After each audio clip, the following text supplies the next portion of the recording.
శ్రోతలకు నా హృదయపూర్వక నమస్కారములు. మన శ్రోతలలో ఒకరు ప్రశ్నను పంపడం జరిగింది. ఆ ప్రశ్న, మీరు ఆత్మజ్ఞానము, ఆత్మజ్ఞాన చదువు, ఆధ్యాత్మిక చదువు అని శీర్షికలు చెబుతున్నారు. అసలు ఈ ఆత్మజ్ఞానం తెలుసుకోవలసిన అవసరం ఉన్నదా? అసలు ఆత్మజ్ఞానం తెలుసుకోకపోతే ఏమవుతుంది? ఎంతో మంది మామూలుగానే బ్రతుకుతున్నారు కదా. అంటే నిజమే, ఆత్మజ్ఞానం అసలు తెలుసుకోవలసిన అవసరం మనిషికి లేదు, నిజంగా లేదు. ఎందుకు లేదు అంటే, మనం గమనిస్తే మన శరీరాన్ని, ప్రపంచాన్ని, మనతో ఉన్నటువంటి అనేక జీవుల్ని, వీటికి అవసరాలు ఏంటి? ఇప్పుడు ఏం అవసరం? తిండి అవసరం, అందుకని అందరం ధన సంపాదన కోసం పరుగులు పెడుతున్నాం. కట్టుకోవడానికి బట్ట అవసరం, అందుకని అందరం ధన సంపాదన కోసం పరుగులు పెడుతున్నాం. బ్రతకడానికి చూపు అవసరం, ఇక్కడ చూస్తూ బతకాలి. ప్రపంచంలో జీవించడానికి చూపు అవసరం, అందుకని చూసుకుంటూ తిరుగుతున్నాం. ఇక్కడ బ్రతకాలంటే శబ్దాలు వినాలి, ఒకరితో ఒకరు సంభాషించుకోవాలి. ఆత్మరక్షణకి, స్వీయ రక్షణకి శబ్దాలు, దృశ్యాలు తెలియాలి, స్పర్శలు తెలియాలి. అలాగే మనుషులతో కలిసి బ్రతకడానికి ఇవన్నీ కావాలి. కాబట్టి మనకి ఏమి అవసరం నిజంగా అంటే తిండి అవసరం, తినడానికి తిండి అవసరం. ఇది తీసివేయలేనటువంటి సత్యము. అలాగే చూపు అవసరం, శబ్దం అవసరం, వాసనలు అవసరం, ముక్కుతో గాలి పీల్చుకుంటూ ఉండాల్సిందే, గాలి అవసరం, నీరు అవసరం. ఇవన్నీ మనకు అవసరాలే. ఈ అవసరాలన్నీ మనం తీర్చుకుంటూ ఉండవలసిందే నిత్యం. ఈ అవసరాలు తీర్చుకోకపోతే మనకి నిరంతరం ఇంకా ఇబ్బందులు ఏర్పడతాయి. అందుకే అందరూ అవసరాలు తీర్చుకోవడానికి ప్రయత్నిస్తున్నారు. ఇప్పుడు ఇంద్రియ సుఖాలు ఉన్నాయి, ఇంద్రియ సుఖాలు అనొచ్చు, ఇంద్రియ అవసరాలు అనొచ్చు, శారీరక సుఖాలు అనొచ్చు, శారీరక అవసరాలు అనొచ్చు. అవన్నీ అవసరం. ఆత్మజ్ఞానం ఎక్కడ అవసరం? ఎక్కడుంది అది? ఆత్మజ్ఞానం కావాలని శరీరంలో కోరుకునేది అసలు ఎక్కడుంది? లేదుగా. ఇప్పుడు నేను బ్రతకాలంటే నాకు కనపడాలి, కాబట్టి కన్ను కనపడాలి, కన్ను చూపు కనపడాలి, అవసరం అది. అంటే ఆత్మజ్ఞానము కావాలి అనేది లేదు అసలు ఇక్కడ. అందుకే మీరు గమనించి చూస్తే యావత్ ప్రపంచం తన అవసరాలు తీర్చుకుంటూ పోతుంది. ఎవరికి ఏది అవసరం ఇది తీర్చుకుంటూ,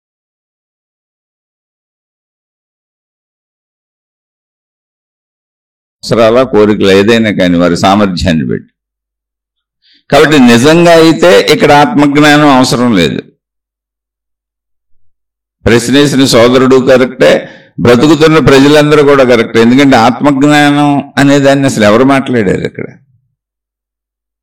ఆత్మజ్ఞానాన్ని మాట్లాడి అటువంటి ఒక స్థితి ఉంటుంది అని పొంది చెప్పిన వాళ్ళు ఎవరున్నారు? ఎంతమంది ఉన్నారు ఈ ప్రపంచంలో? ఎక్కడో మనకి వేళ్ల మీద లెక్క పెట్టేంతమంది అక్కడక్కడ ఊరుకునే మెరిశారు. ఓ బుద్ధుడు ఎక్కడో ఎప్పుడో మెరిశాడు, ఓ శంకరాచార్యులు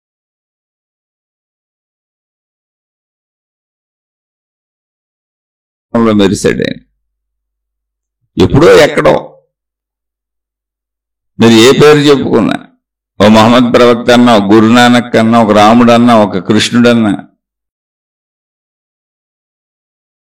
ఎక్కడో మెరిశారు. ఏంటి ఇంత మానవ ప్రపంచంలో ఈరోజు సుమారుగా భూభాగం మీద 900 కోట్ల మంది సుమారు జనం ఉన్నారని అనుకుంటే కొంచెం తక్కువ ఎక్కువ. ప్రతి జనరేషన్లోనూ ఇలాగే ఉండుంటారుగా జనాభా తక్కువలో. అలా జనరేషన్లు మారుతూనే వస్తున్నాయి, గడుస్తూనే వస్తున్నాయిగా. ఇప్పటికి ఎలాంటి మానవ జాతి ఎంతమంది పుట్టి వెళ్ళిపోయి ఉంటారు? లెక్కించడానికి వీలు లేనంతమంది పుట్టి వెళ్ళిపోయి ఉంటారు. కోటాను కోట్లు, అంతే. ఇంకో పదం అదే. అన్ని కోట్ల కనపడే పేర్లు ఆ 10, 20, 30, 40 అంతే. దగ్గరలో, అతి దగ్గరలో ఇప్పుడు వినపడేదో రమణ మహర్షి పేరు, ఓ షిరిడి సాయిబాబా పేరు, అక్కలకోట మహారాజు పేరు, గజానన్ మహారాజు పేరు, వీళ్ళెవరో మెరిశారు.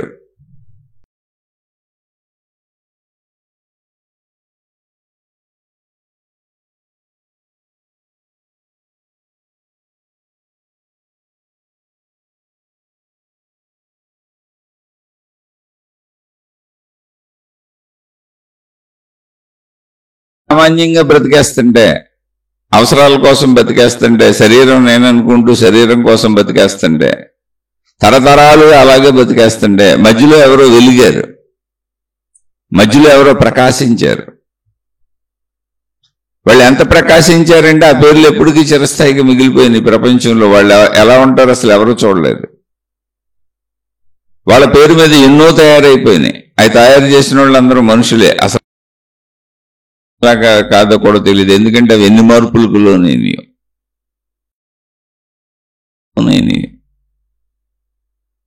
ఇప్పుడు బుద్ధుడు ఉంటే ఒక రకంగానే చెప్పుంటారు ఆయన. బుద్ధుడు అసలు తననే పూజించొద్దని చెప్పారు. పూజించటం కాదు, నువ్వు గుణమార్పు చేసుకోవటం, నిన్ను నువ్వు గమనించుకోవటం, నిన్ను నువ్వు తెలుసుకోవటం, అది బుద్ధ భగవానుడు చెప్పింది. కానీ బుద్ధుడి ఆరాధనాక్రమాలు వచ్చేసినాయి, బుద్ధుడికి ఆలయాలు వచ్చేసినాయి. ప్రపంచ చరిత్ర అంతా ఇలాగే సాగింది. వాళ్ళు చెప్పింది మనం ఆచరించడం అనేది తప్ప మిగిలిందంతా చేసుకుంటూ వెళ్ళిపోతాం. మళ్ళీ ఆ బోధనల పుస్తకాలుగా ఆ బోధనల మీద మన వ్యాఖ్యానాలు రాసుకుంటూ, మన వ్యాఖ్యానాలు చెప్పుకుంటూ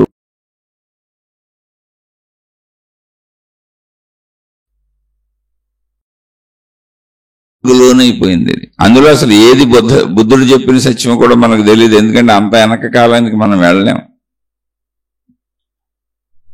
శంకరాచార్యులు వారు రచించినటువంటి గ్రంథాలలో చాలా గ్రంథాలు ఇతరులు ఎవరో ఆ పేరు మీద చేర్చారనేటువంటి ఒక వాదన కూడా ఉంటుంది. ఏమో మనకేం తెలుసు, మనం ఎక్కడికి వెళ్ళగలం, అంత వెనక్కి ఎవరికి తెలుసు, ఎలా నిరూపించగలం? ఇలా అనేక విధాలుగా దానిని, ఆ విషయాన్ని తీసుకుని మనను మనం వెలిగించుకోకుండా వెలిగిన వాళ్ళని చూసి మళ్ళీ దాన్ని పెట్టుకొని భౌతికంలో జీవించుకుంటూ వెళ్ళిపోతున్నాం. దాన్ని కూడా మనకు అనుకూలంగా మలుచుకుంటూ వెళ్ళిపోతున్నాం. అదొక కాలక్షేపంగా పెట్టుకున్నాం.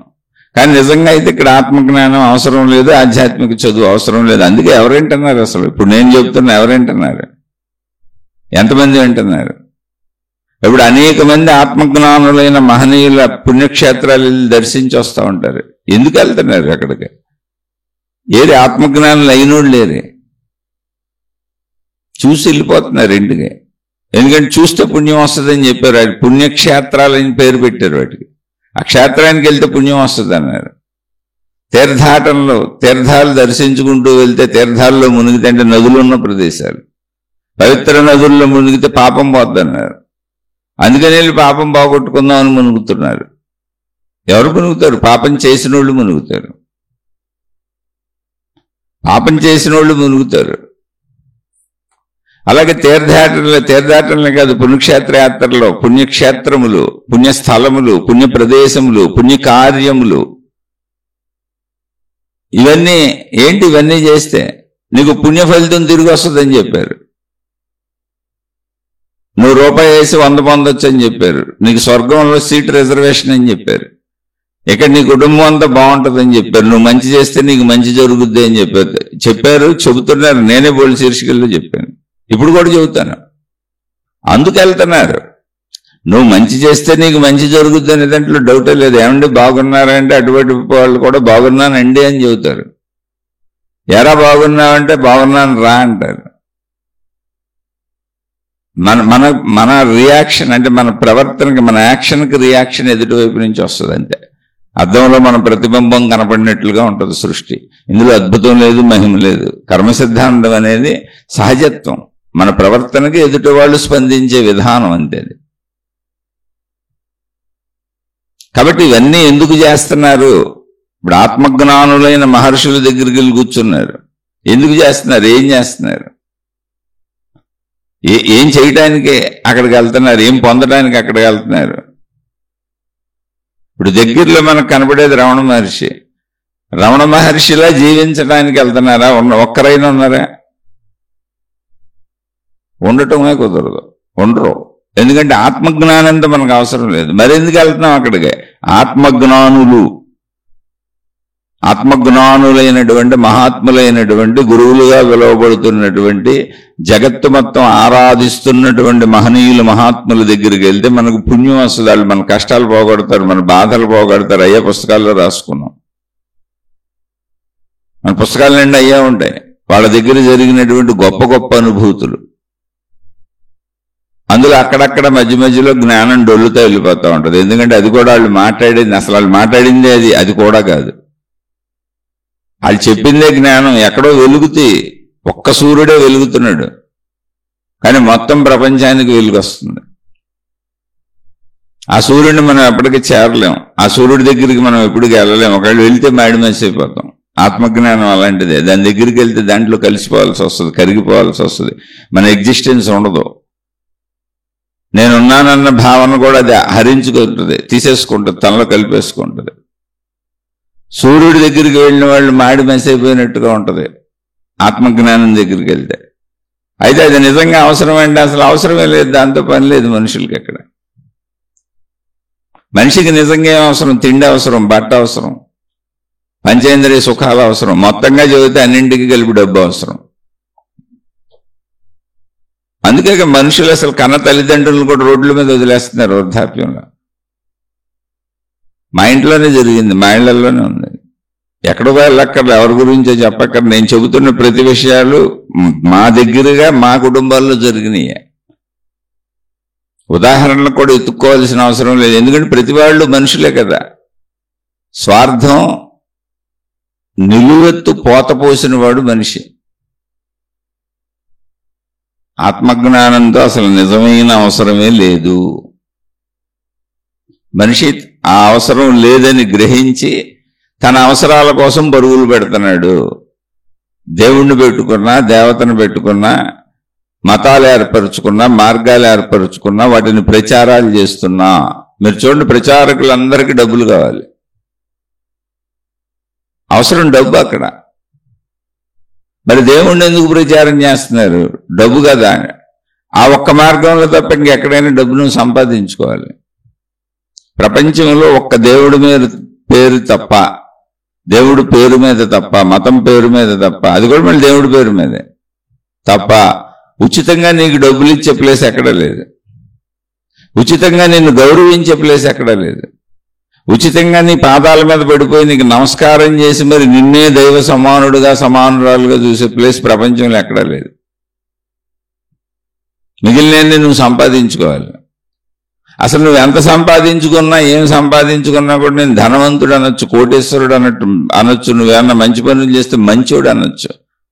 కానీ ఈ మార్గంలో నీకు డబ్బులు ఇచ్చి, నీకు సేవలు చేసి, నీ కాళ్ళ మీద పడిపోయి నిన్నే దేవుణ్ణి చేసేస్తారు. ఎందుకంటే అక్కడ దేవుడు కనపడ్డు కాబట్టి. దేవుడు ప్రతినిధిగా, దేవుడు సర్వ సౌఖ్యాలు, సర్వభోగాలు నువ్వే అనిపిస్తావు.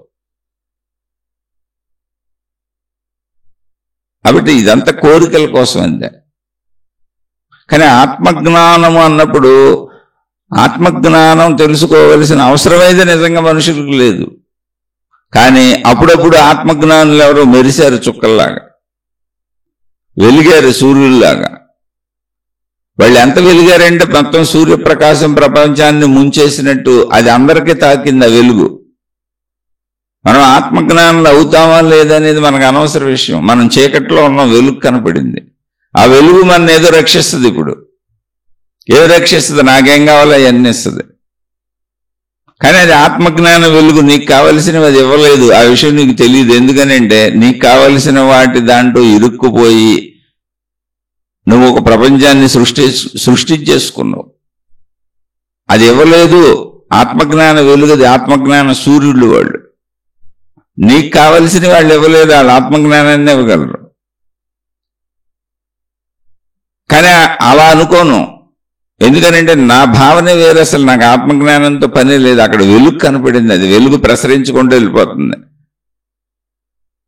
ఆ వెలుగు ప్రపంచవ్యాప్తం అవుతుంది. ఒకళ్ళ నుంచి ఒకళ్ళకి ఆ పేరు వినపడిపోతుంది.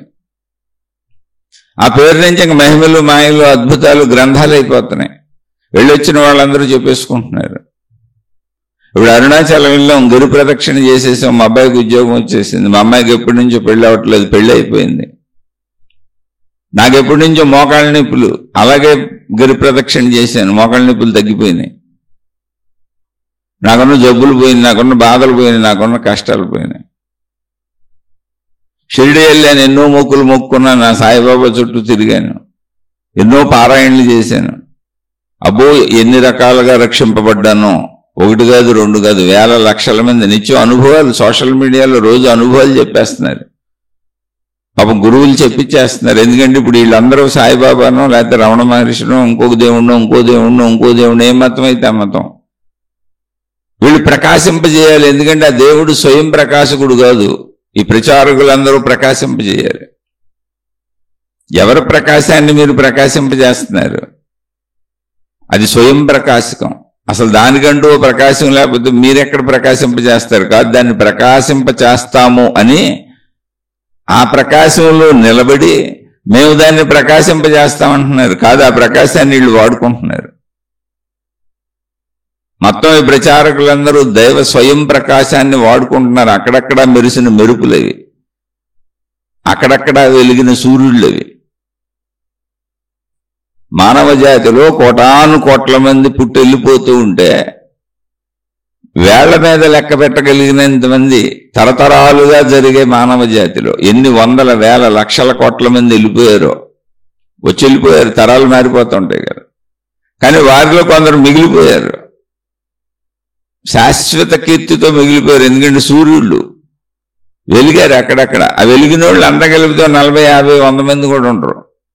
లక్షల కోట్ల మంది చనిపోయారు, కానీ వాళ్ళు వెలుగుండిపోయింది. జ్ఞాన వెలుగు, ఆత్మజ్ఞాన వెలుగు. మనకిక్కడ వెలుగు అవసరం. అది ఏ టైప్ వెలుగో మనకు అనవసరం. ఎందుకంటే చీకట్లో ఉన్నోడికి వెలుగు కనపడింది, ఆ చిన్న అగ్గిపుల్ల గీసినా కనపడుతుంది. మొత్తం గాఢాంధకారం అయితే ఎక్కడైనా చిన్న అగ్గిపుల్ల గీసినా వెలుగు కనపడుతుంది. అలా మొత్తం శరీరం నేనన్న భావనతో వాళ్ళ అవసరాల కోసం జీవించుకుంటున్న జీవులకి వెలుగు తాకింది. దేవుళ్ళ పేరుతో, దేవతల పేరుతో, మతాల పేరుతో, మార్గాల పేరుతో, విధానాల పేరుతో వెలుగు సాగింది, వెలుగు తాకింది వీళ్ళని. అయితే వెలుగు ఎందుకు తాగుతుంది? అసలు వెలుగు ఏం చెబుతుంది? నాకు అనవసరం. వెలుగులో నాకేం కావాలో అది దొరికే అవకాశం ఉంది. ఎందుకంటే నాకేం కావాలన్న దాంట్లో నేను మునిగిపోయాను. నాకు విచక్షణ లేదు. అసలు ఇప్పుడు విచక్షణ అనేది ఎదుటిది నాకేమో తెలిసింది అనే దాంతో నాకు అసలు పని లేదు. నాకేం కావాలి, దాని నుంచి ఏం పొందగలను. ఇదే మానవ జీవితం. భార్య నుంచి అయినంతే, భర్త నుంచి అయినంతే, పిల్లల నుంచి అయినంతే, ఎదురు ఉన్న ఎవరి నుంచి అయినంతే నాకేం కావాలో అది వాళ్ళ నుంచి ఎలా పొందగలను. అలా అయితేనే నేను వాళ్ళ దగ్గరికి వెళ్తాను, అలా అయితేనే వాళ్ళు నా దగ్గరికి రానిస్తాను, అలా అయితేనే వాళ్ళతో నేను కలిసి ఉంటాను. లేకపోతే నాకు అసలు అవసరమే లేదు. నాకు అవసరత లేని దేంతో నేను కలిసి ఉండను. అది వెలుగైనా కలిసి ఉండను, అది చీకటైనా కలిసి ఉండను. అందుకని నా అవసరతల కోసం. కానీ నిజంగా మీరు ఆలోచించండి, 14 ఏళ్ల వయసులో అరుణాచలం వచ్చి అక్కడే ఉండిపోయి ఒక తపోమయ జీవితాన్ని జీవన పర్యంతము గడిపి తపస్సులే చేశారో, సాధనలే చేశారో, ఒక సామాన్య మానవుడు జీవించలేనటువంటి అద్భుత జీవితాన్ని జీవించి చూపించి, ఇది ఆత్మజ్ఞానులు ఇలా జీవిస్తారు, జీవన్ముక్తులు ఎలా జీవిస్తారు అని సుమారు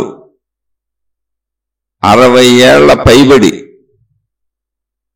60-70 ఏళ్ల కాలం అక్కడే ఉండి ప్రత్యక్షంగా మనుషుల మధ్య మనిషిలా జీవించి చూపించినటువంటి ఒక సూర్యుడు, ఆత్మజ్ఞాన సూర్యుడు.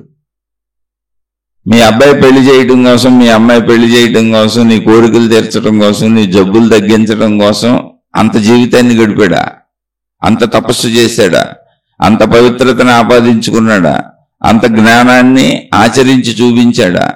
నిన్ను నువ్వు తెలుసుకోమని పదే పదే పదే పదే పదే చెప్పినా, చెబుతూనే ఉన్నా, అదొక్కటే చెప్పొద్దు నాకేం కావాలో ఇవ్వండి, అదొక్కటి మాత్రం చెప్పొద్దు నాకేం కావాలో ఇవ్వండి.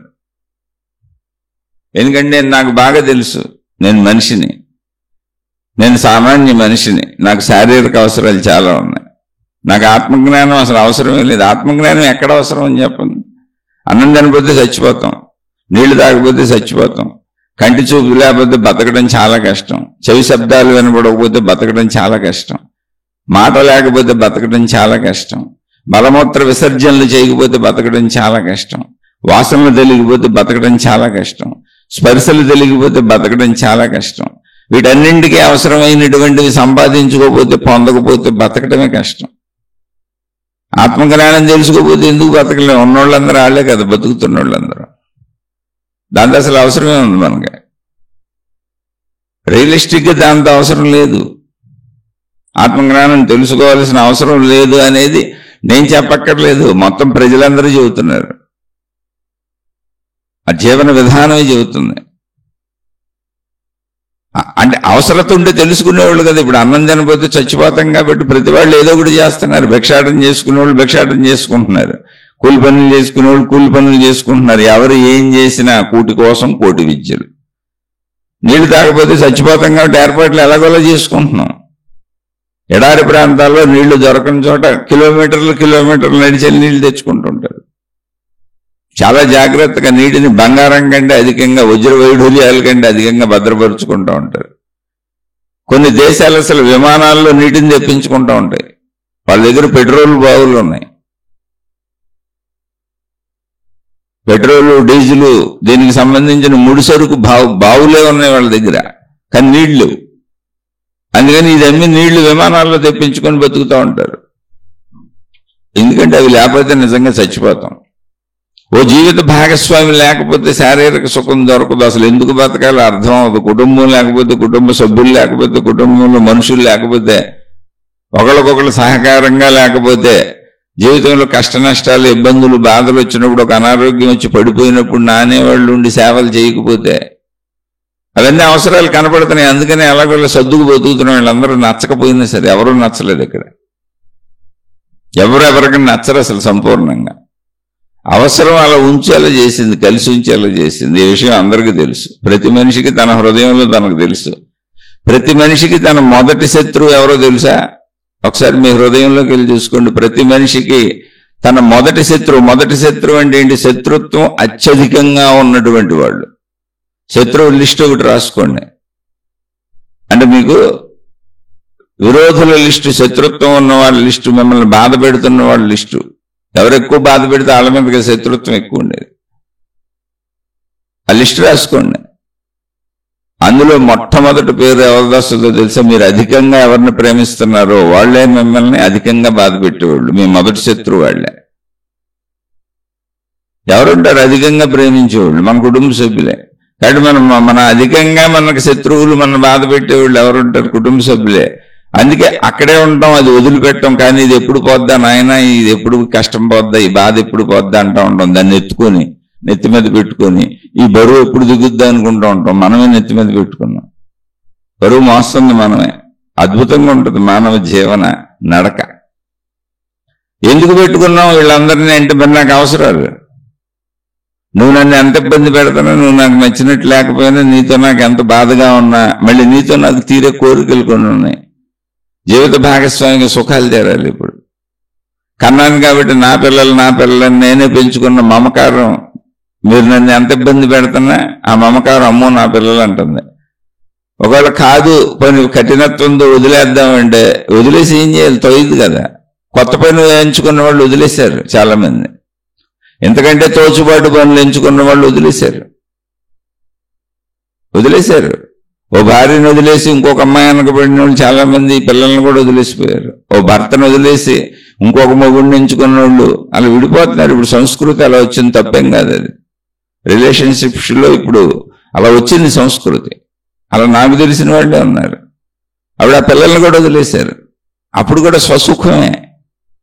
ఇంతకు ముందు ఈ భార్యను తెచ్చుకుంది స్వసుఖమే, ఇంతకుముందు ఈ భర్తను తెచ్చుకుంది స్వసుఖమే, వాళ్ళతో పిల్లల్ని కన్నది స్వసుఖమే. ఇప్పుడు వీళ్ళ మధ్య ఘర్షణ వాతావరణం పెరిగిపోయింది, అలవాటు అయిపోయి. సుఖం అలవాటు అయిపోయింది, మనుషులు అలవాటు అయిపోయారు. ఒకళ్ళొకళ్ళకి ఇప్పుడు నచ్చట్లేదు. ఇంతకాలం నీతో గడపడం కష్టంగా ఉంది. ఇప్పుడు వరకు గడిపింది చాలు, చాలా ఎక్కువ, ఇంకా నువ్వు వద్దు నాకు. మళ్ళీ కొత్త వాళ్ళు అయితే కొంతకాలం హాయిగా ఉండొచ్చు. ఇప్పటికప్పుడు కొత్త వాళ్ళని కొత్తవి తెచ్చుకుంటుంటే కొంతకాలం గడిచిపోద్ది. అందుకే మన వస్తువులు విషయాలకు కూడా కొత్తదనానికి వెంటబడతాం. ఎందుకంటే కొత్తదనం మనకు హాయిగా ఉంటుంది. మళ్ళీ కొత్త భార్యని కొత్త భర్తని తెచ్చుకుంటే మొహమాటానికైనా 2-3 సంవత్సరాలు ఒకళ్ళనొకళ్ళు అడ్జస్ట్ అవుతూ ఉంటారు. తర్వాత అలవాటు పడిపోతారు. అలవాటు పడిపోయినాక ఘర్షణలు మొదలవుతాయి. అది 2-3 సంవత్సరాల 2-3 నెలల 20-30 ఏళ్ళ తెలీదు. మనిషి యొక్క మానసిక స్థితి మీద ఉంటుంది. కాబట్టి అవసరాలు ఇవి మనకి ఏం అవసరాలు అవి ప్రపంచం అంతా కనపడుతున్నాయి. సృష్టి మొత్తం అవే ఉన్నాయి, అవే తయారు చేసుకుంటున్నాం, అవే అమ్ముకుంటున్నాం, అవే కొనుక్కుంటున్నాం. వాటి కోసమే వృత్తి వ్యాపార ఉద్యోగాలు పెట్టుకున్నాం. వీటన్నింటికి మధ్యలో డబ్బు పెట్టుకున్నాం. అందుకని మొత్తం అన్ని డబ్బుతో సమకూరుతాయి. కాబట్టి డబ్బు మీద అధికంగా ధ్యాస పెట్టుకుంటూ పోతున్నాం అంతే. ఆత్మజ్ఞానం అసలు ఏ పని లేదు కనుకనే మనుషులందరూ ఎవరు పనులు చేసుకుంటున్నారు. అసలు ఆత్మజ్ఞానం వైపు చూసిన వాళ్ళు కూడా లేరు, చూస్తున్న వాళ్ళు కూడా లేరు. మరి అనేక మంది వినేస్తున్నారు కదండి, వింటున్నారు కదండి. ఇప్పుడు మనం కూడా చెప్పుకుంటున్నాం కదండి, మనం కూడా వింటున్నాం కదండి. అంటే చెబుతున్నా, నేనే రోజు చెబుతున్నాను, నాకు తెలియదు, నాకు అనుభవం రాలేదు, నేను సామాన్యుడిని. ఎందుకు సామాన్యుడిగా ఉండిపోయాను? ఎందుకు అనుభవం రాలేదు? నా కుటుంబం ఉంది. నా కుటుంబం ఉందని నేనే చెబుతున్నాను కదా. నా కుటుంబం నేను వదిలేదు కదా.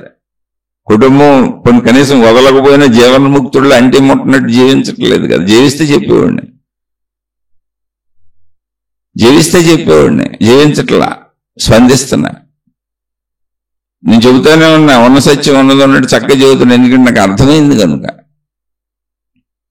అర్థమైంది కనుక ఆత్మజ్ఞాన మార్గంలో ఇది ఆత్మజ్ఞాన చదువుని, ఆధ్యాత్మిక చదువుని నేను చెబుతున్నదంతా కూడా చిలక పలుకులు, వాచా వేదాంతిని అని బోల్సార్లు చెప్పాను. ఇక నేనే వాచా వేదాంతిని అయితే వినేవాళ్ళు ఏమవుతారు? ఒక రాని వాడిది వింటున్నారు, ఒక అనుభవం లేని వాడిది వింటున్నారు అంతే. మీరు కూడా ఇక అది మీ ఇష్టం. మీరు వెనకపోయినా వచ్చిన నష్టం మీద ఆపేయచ్చు. అంటే ఎవరి మీద వ్యతిరేకత కాదు ఇది, అసలు వ్యతిరేకత లేదు. ఎందుకంటే అది అవసరం లేదు ఇక్కడ ప్రపంచంలో. అవసరం ఉంటే అందరూ దాన్ని వెనకబడేవాళ్ళు కదా. అవసరం ఉన్న వాటి వెనక పడుతున్నారు కదా. అందరూ అవసరం ఉన్న వాటి వెనక పడుతున్నారు. మీరు జాగ్రత్తగా గమనించి చూసుకోండి. ఇప్పుడు ఆత్మజ్ఞానులు అని చెప్పుకున్న ఆత్మజ్ఞానులైనా వాళ్ళకి అన్నం అవసరం. మళ్ళీ రమణ మహర్షికి కూడా అన్నం అవసరమైంది. అనేక సార్లు ఆయన ఆహార ప్రయత్నాలు ఆయన చేసి ఉండకపోవచ్చు. అనేక సార్లు ఆయన స్పృహ తప్పి పడిపోతుంటే, ధ్యాన నిమగ్నులై ఉండిపోతుంటే, సమాధి స్థితుల్లో ఉండిపోతుంటే, ఆయన ఎక్కడ శరీరాన్ని కోల్పోతారో, ఎక్కడ చనిపోతారో అని పాపం చుట్టూ ఉన్న మనుషులకి అన్నం అవసరం కదా. అన్నజీవులం కదా మనం. ఆయన తట్టి లేపి అన్నం పెట్టి బతికిచ్చారు ఆయన. అంటే తమ భావనలో, మన భావనలో అయ్యో ఎలా అని. ఎందుకంటే మనకు తెలిసిందంటే అలాని బ్రతికించడం తప్పు కాదు, జరిగింది అది ప్రకృతిలో ఒక సహజ చర్య. ఆయన శరీరానికి అవసరమైన ఆయనకు అందించారు, ఆయన అడగకపోయినా అందించారు. ఆయన శరీరానికి రక్షణ ఇచ్చారు. పురుగులు గొరుగులన్నీ కుట్టి పాకేసి రక్తాలు కారిపోతుంటే, విషపురుగులు కెమికీటకాలు అక్కడ తిరిగేస్తుంటే ఆయనకి తెలియక స్పృహలో లేరు, సమాధి స్థితుల్లో గెలిపోయి కూర్చుంటే ఆ కొండ గుట్టల్లో ఆయన సేఫ్ ప్లేస్లు ఎంచుకోవాలా. ఆ కొండ చర్యల్లో, ఆ గుట్టల్లో, ఆ అడవుల్లో అక్కడే ఉన్నారు. అసలు ఎవరు మనుషులు వెళ్ళరు, అటువంటి ప్రాంతాల్లోకి వెళ్ళారు. వెళ్ళింది కావాలని ఆయన మనుషులు వద్దని, డిస్టర్బెన్స్ వద్దని, తనలో తాను ఉందామని అంతే. అక్కడికి కూడా వెళ్ళి పాపం అవన్నీ శుభ్రం చేశారు.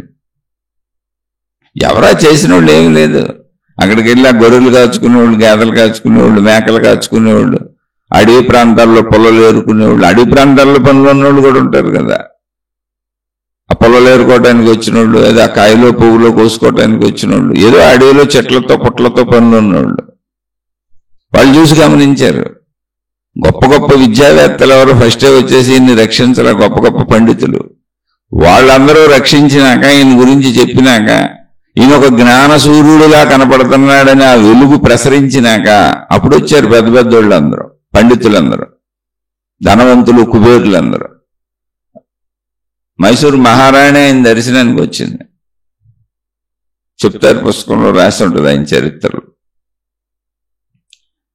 మన దేశపు రాష్ట్రపతితో, ఉపరాష్ట్రపతితో, ప్రథమ రాష్ట్రపతి కానీ ప్రథమ ఉపరాష్ట్రపతి కానీ ఆయన వారి దర్శనానికి వచ్చారు. అలా వచ్చిన వాళ్ళు ఎంతమంది ఉన్నారు. ఆ కాలంలో, రమణ మహర్షి కాలంలో ఉన్నటువంటి మహానుభావులు, యోగులు, మహాత్ములు అనే వాళ్ళు అందరూ ఆయన దర్శనం చేసుకెళ్లారు వచ్చి. ఇక మనుషులైతే లెక్కలేదు, ఎందుకంటే సూర్యుడని తెలిసింది. అక్కడ సూర్యప్రకాశం ముందు వెలుగు వస్తుందని తెలిసింది. ఆ వెలుగుని మనకు అనుకూలంగా మలుచుకోవచ్చు అని అందరూ వెళ్ళిపోతుంటారు. కానీ మళ్ళీ రమణ మహర్షి అయిన వాళ్ళు ఎవరు లేరు, ఇంకొక పేరు కూడా వినపడలేదు అప్పటి నుంచి ఇప్పటికే. ఆ పేరు మీద ప్రచారకులు అయితే బోళ్ళు మంది ఉన్నారు. అయిపోయామన్నట్టుగా రోజులు పెట్టేవాళ్ళు ఉన్నారు. మరి ఆయన ఏ ప్రచారం చేయలేదు. ఓ షిరిడి సాయిబాబా అసలు ఏ ప్రచారం చేయలేదు, మేలకొండ కూర్చున్నారు. ఓ రమణ మహర్షి ఏ ప్రచారం చేయలేదు, మేలకొండ కూర్చున్నారు. వాళ్ళ దగ్గరికి ఎవరైనా వచ్చి బ్రతిమలాడితే కూడా అది చెప్పలేదు. నిరంతరం వాళ్ళతోనే ఉండిపోయి కొంతమంది ఏదో ఒకటి, ఎలాంటి వాళ్ళకైనా భూమి మీద వచ్చినాక అవసరం ఉంటుంది ఎవరొకరితో. అలా తమకు అనుకూలంగా కొద్దిగా తమతో అనుకూలతగా ఉన్న వాళ్ళతో ఉండిపోయారు. షిరిడి సాయిబాబాతో 2-3 ఎప్పుడు ఆయనతో కలిసి పడుకునేవారు. అలా అటువంటి వాళ్ళ మధ్య జరిగినటువంటి సంభాషణలో వాళ్ళు సూర్యుడిని తెలిసింది ప్రపంచానికి. ఆ సూర్యశక్తిని వాడేసుకుందామని వచ్చిన వాళ్ళు వీళ్ళంతా మనబోటోళ్ళు, నాబోటోళ్ళు. ఎందుకు వాడుకోవడం? నాకు అవసరాలు, నా కోరికలు, లేకపోతే నేను ఉండలేను కదా, నేను పోతాను కదా. నాకు డబ్బు లేకపోతే నేను ఎలా బతుకుతాను? ఆ డబ్బుతో ఇవన్నీ లభించకపోతే నేను ఎలా బతుకుతాను? అవి నిజంగా అవసరాలు, తప్పులేదు. ప్రపంచం మొత్తం అలాగే బతకాలి. ఆత్మజ్ఞానం ఏ అవసరం లేదు. ఆత్మజ్ఞానం తెలుసుకోకపోతే వచ్చిన నష్టమే లేదు. ఆత్మజ్ఞానం తెలుసుకోకపోతే అసలు వచ్చిన నష్టమే లేదు ఇక్కడ. అయితే మరి ఇది ఆ సూర్యుడిని వెలిగించిన వెలుగు అంటే ఆ సూర్యుడిని మనకు తెలిసిన జ్ఞాన వెలుగు, అది ఆత్మజ్ఞాన వెలుగు. ప్రాబ్లం అది. ఇక్కడ ప్రాబ్లం ఏంటంటే అది ఆత్మజ్ఞాన వెలుగు. మనం వెళ్తుందేమో ఆ వెలుగు మనకన్నా సహాయం చేస్తుందేమోనని. కాదు, అక్కడ ఆ వెలుగులో ఉంది కేవలం ఆత్మజ్ఞానమే, ఇంకేం లేదు. ఇంకేమన్నా ఉందని ఎవరు చెప్పినా కల్పనలు. ఈ ప్రచారకులు ఆయనలాగా కూర్చోలేక ఆయన్ని పట్టుకొని ప్రచారం చేసి తిరుగుతున్న ప్రచారకులు చేసినటువంటి కల్పనలో ఊహలు గ్రంథాలు రాసేశారు. ఇప్పుడు రమణ మహర్షి ఉన్నప్పుడు ఆయనతో పాటు ఆయనతో కలిసి జీవించి ఉన్న వాళ్ళు ఉన్నారు 60-70 ఏళ్ళు అక్కడే ఉన్నారు. మళ్ళీ వాళ్ళు ఎవరు రమణ మహర్షి అవలా. ఎందుకో తెలుసా? ఆయనలో ఉండాలని వాళ్ళు అనుకోవట్లా. మరి వాళ్ళకి ఏం కావాలో తెలియదు. ఆ వెలుగుని ఎలా వాడుకోవాలనుకుని అక్కడ ఉండిపోయారో కూడా తెలియదు. అక్కడికి ఎందుకు వెళ్ళి వస్తారో తెలియదు. ఓ షిరిడి సాయిబాబాని అనుసరించిన వాళ్ళు అంటే మీరు ఇవే చెబుతున్నారు ఏంటి అనుకోబాకండి. నేను ఆ 4 చరిత్రలు చదివాను, ఆ 4 గురించి తెలుసు నాకు.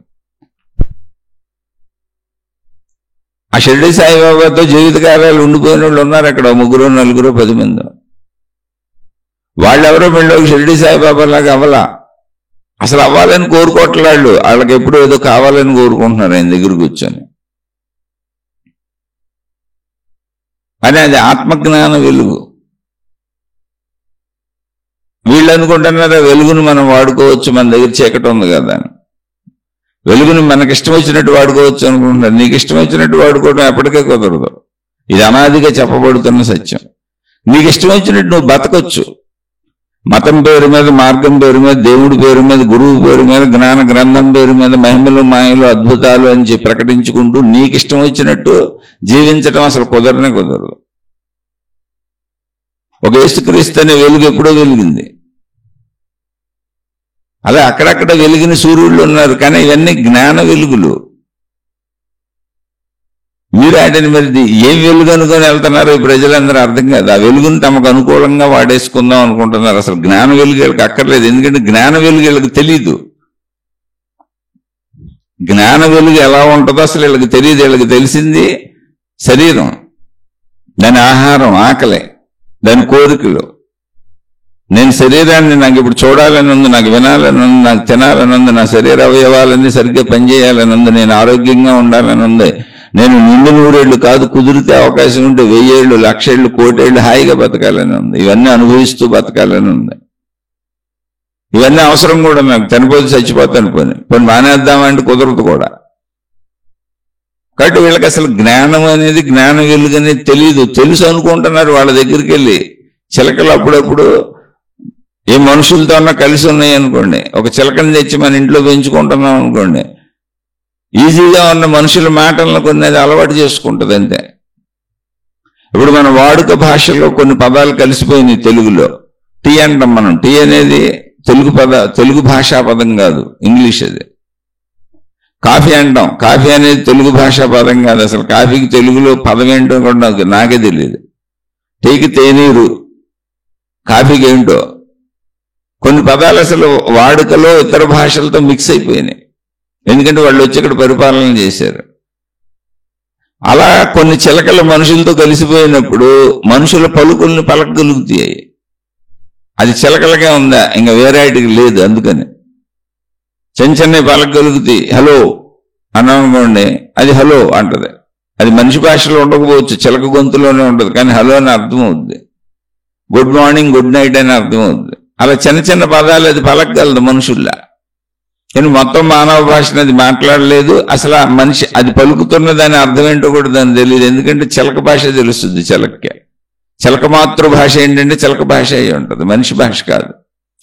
కానీ మనిషి మురిసిపోతాడు, దాని ఇంట్లో తగిలించుకొని పంజరంలో పెట్టుకొని గుడ్ మార్నింగ్ అనేది పొద్దున్నే చెబుతుండే ముందు ట్రైనింగ్ ఈయనే ఇస్తాడు. గుడ్ మార్నింగ్ అని ఇస్తాడు, గుడ్ మార్నింగ్ అని, గుడ్ నైట్ అని, హలో అని. ఎప్పుడు అయ్యే పలుకుద్ది, ఇంకా కొత్త ఏం పలకదు, రాదు. ఒక 5-6 నేర్పుతారు, 10 నేర్పుతారు అంతే, అంతకు మించి ఏముంది. అది కూడా ఈజియెస్ట్. అలాగే జ్ఞాన వెలుగని మహాత్ముల దగ్గరికి వెళ్ళి మనం చిలక పలుకుల్లో అక్కడ వాటిని ఆ సాంగత్యం చేత విన్నాం అంతే. ఊరికి మనకేం తెలియదు, ఆత్మజ్ఞానం ఆధ్యాత్మిక చదువు అని పేర్లు పెట్టుకున్నా మనకు అసలు తెలియదు కదా. మనం చిలకలం అక్కడ. మనం అవసరాల కోసం వెళ్తున్నాం, మన కోరికల కోసం వెళ్తున్నాం.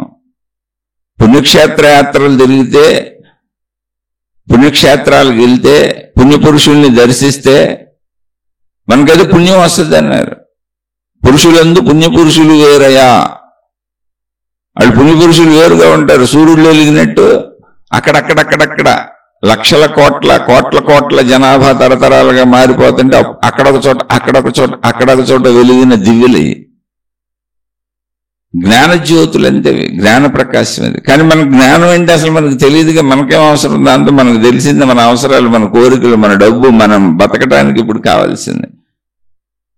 అదేమన్నా మనకి మన జీవితానికి సంబంధించింది ఏమన్నా అక్కడ నెరవేరుతుందేమని మన గ్రంథాలు ఎలా రాసుకున్నాం అసలు వాళ్ళని అనుసరిస్తే, వాళ్ళు వెంట వెళ్తే.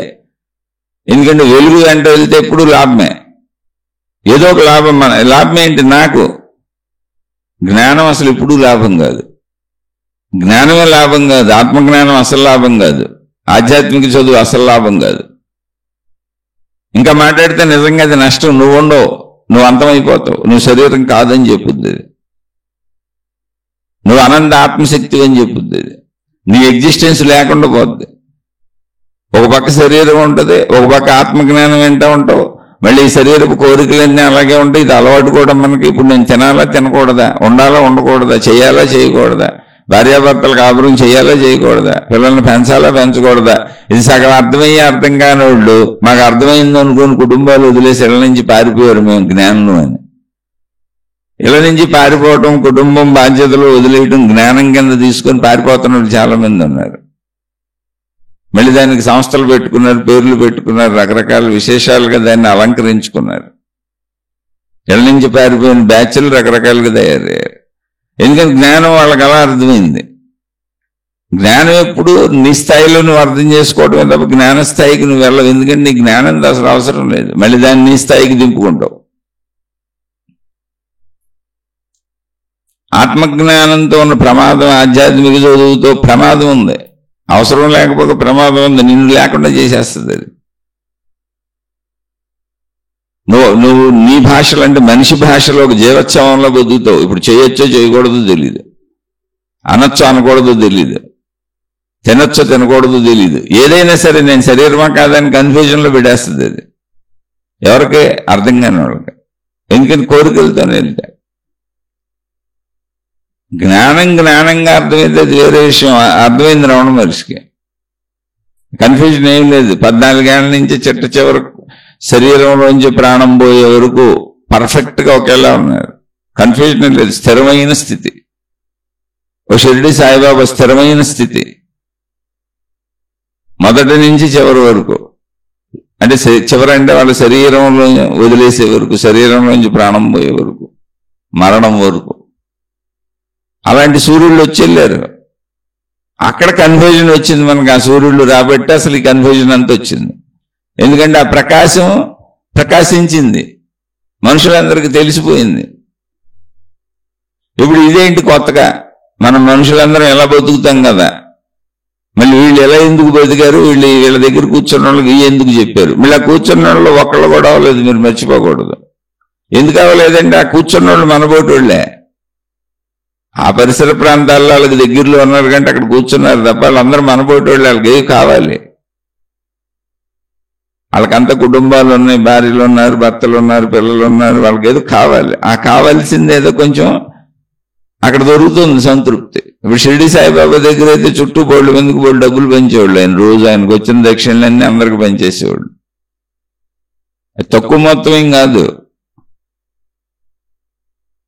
అది ఎంతలో ఊహించుకోవచ్చు అంటే ఆ రోజుల్లో 100 కేజీల బియ్యం బస్తా, వడ్ల బస్తా ₹1.50 ₹2 ఉండేదంట. ఇంకా తక్కువేమో కూడా. దాన్ని బట్టి ఇప్పుడు ఎన్ని రేట్లు లెక్కేసుకోండి. అటువంటిది ఆయన సాయంత్రానికి ఒక్కొక్కళ్ళకి ₹55, ₹70, ₹60, ₹15, ₹10, ₹20 ఇలా ఆయన దగ్గర పుచ్చుకునేవాళ్ళు 40-50 మంది ఉండేవాళ్ళు. అంటే ఆయనకి దక్షిణలు ఎంత వచ్చాయో అసలు చూడండి. ఆయనకి దక్షిణలు తక్కువలో తక్కువ 500 నుంచి ₹3,000 వరకు వచ్చాయి ఒక రోజుకి. ఇప్పుడు విషయం కాదు మనం మాట్లాడుకుంటుంది. మనం మాట్లాడుకుంటున్న విషయం 1860, 1870, 1900కి ఆ మధ్య కాలంలో వేసుకోవాలి. 1918లో ఆయన సమాధి చెందారు. సుమారుగా 60 ఏళ్ళు 70 ఏళ్ళు అక్కడ ఉన్న నిర్ధారణ వయసు లేదు అసలు ఆయనకి.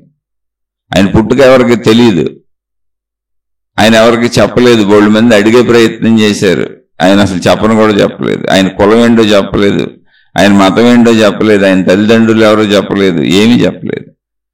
అంత డబ్బు రోజు పనిచేసేవారు, పనిచేసి భిక్షాటనకి వెళ్ళేవారు. మనం అలా ఉండం కదా. ఇదేంటి అసలు ఆ డబ్బు కోసమే మనం జీవితాలు తాకట్టు పెట్టి పణంగా పెట్టి వెళ్ళిపోతున్నాం. ఇప్పుడు భార్యాభర్తలు ఇద్దరు ఉద్యోగాలు చేసుకుంటారు. ఎందుకంటే వస్తువులు పెంచుకున్నాం, లగ్జరీస్ పెంచుకున్నాం, వసతులు వనరులు పెంచుకున్నాం. ఆ కనీస వసతులు వనరులు కావాలంటే ఇప్పుడు ఇద్దరు పని చేస్తే కానీ సరిపోదు. మళ్ళీ ఇద్దరు పని చేసేవాళ్ళు కూడా ఎక్కువ మంది పిల్లలను కనకూడదు. ఒక పిల్లలను ఒక పిల్లను కంటేనే అసౌకర్యాలకు సరిపోద్ది. మళ్ళీ ఎక్కువ మంది పిల్లలను కన్నా సరిపోదు. పూర్వకాలం తెలియక పాపం ఇన్ని లగ్జరీస్ పెంచుకోక, ఇన్ని సౌకర్యాలు పెంచుకోక, ఆ ఉన్నదాంతోనే ఏదైనా పొలం పనులు చేసుకొని ఆ వచ్చిన ఒడ్లు ఇంట్లో దాచుకొని అవసరమైనప్పుడల్లా కొంచెం మరపట్టించుకొని బియ్యం తెచ్చుకొని ఆ బియ్యాన్ని వండుకొని ఆ పక్కనే దొరికిన తోటకూర గోంగూర ఆళ్ళలోనే ఉండేది, ఆళ్ళ పొలాల్లోనే ఉండేవి. కాయగూరలన్నీ వాళ్ళ ఇంట్లోనే ఉండేవి. ఆ వెనకాల పండించుకుంటూ ఉండేవాళ్ళు, పొలాల్లో పండుతూ ఉండే. అవి తెచ్చుకొని కలుపుకొని తినేసేవాళ్ళు అంతే వండుకొని. పాడి పంట అందరికీ ఉండేది. పాడి పంటలు అంటారు. పాడి అంటే ఆవులు గాదలు ప్రతి ఇంట్లో ఉండే, పాలు ఉండేవి, పెరుగులు ఉండే, అన్నీ ఉన్నాయి. ఆడితో తినేసేవాళ్ళు. ఇంకా వాళ్ళకి ఎంటర్టైన్మెంట్ ఛానల్స్ ఇన్ని వస్తువులు లేవు. చక్క పగలంతా వెళ్ళి పొలం పనులు కష్టపడేవాళ్ళు, ఎండలో కష్టపడేవాళ్ళు. ఏదో ఒక పని చేసుకుంటూ ఆడవాళ్ళు మగవాళ్ళు అందరూ బయటే ఉండేవాళ్ళు, ఆరు బయట ఎండలో ఉండేవాళ్ళు. అంటే సూర్య ఆధారిత జీవితం, వెలుగు ఆధారిత జీవితం. అప్పుడు తక్కువ డబ్బుతో సరిపోయింది, అందుకని వాళ్ళు ఎక్కువ మంది పిల్లలను కనేవాళ్ళు. ఎందుకంటే ఎవరు బతుకాళ్ళు బతకడం అవసరాలు ఏముంది. పిల్లలు కూడా కొంచెం పెద్దవాళ్ళు అయితే మళ్ళీ పనులు చేసేసుకుంటారు.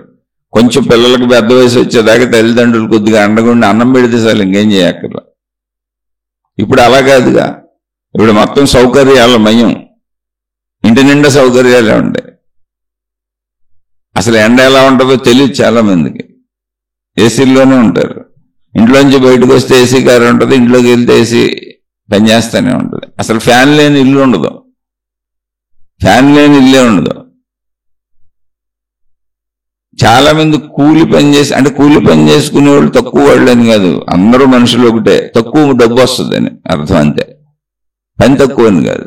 వాళ్ళే గ్రేట్ అందరికంటే. అసలు ఎందుకు ఎక్కువ పని చేయగలుగుతున్నారు వాళ్ళు కూడా. అసలు వాళ్ళలో కూడా ఏసీలు ఫ్రిడ్జ్లు టీవీలు అన్నీ ఉన్నాయి. ఇప్పుడు వాళ్ళకు కూడా డబ్బు సరిపోట్లా, రోజువారీ అప్పులకు తెచ్చుకుంటూ ఉంటారు.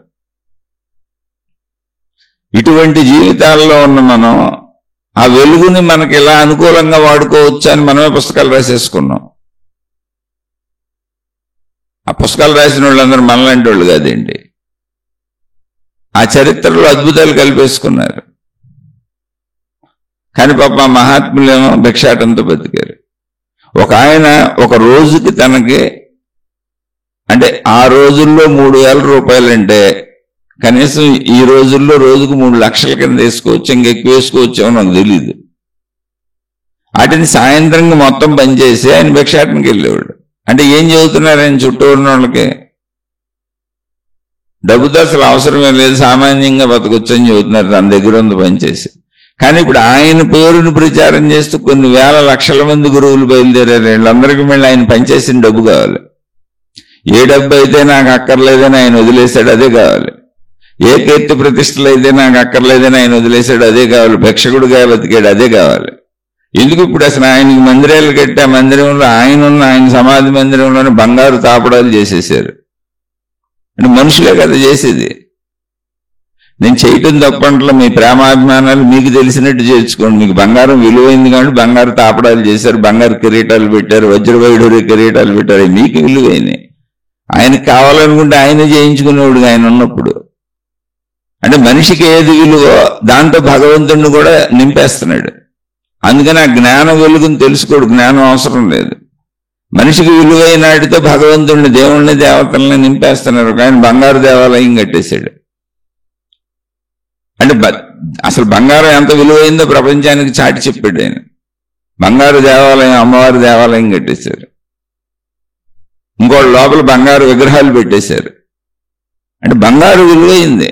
ఎక్కడ ఇవన్నీ అంటే ప్రజల డబ్బులే. వాళ్ళు ఎవరు డబ్బులు లేదని వాళ్ళు చెబుతున్నారు. ఎందుకంటే అది జ్ఞాన వెలుగు. నేను ఎవరిని విమర్శించట్లా. సత్యం ఇలాగే ఉంటుంది. సత్యం తలకిందులుగా ఉంటుంది. సత్యం ఎప్పుడు ఇలాగే ఉంటుంది. అందుకని ఆత్మజ్ఞానం చదువు, ఆధ్యాత్మిక చదువు ఎవరికి అవసరం లేదు.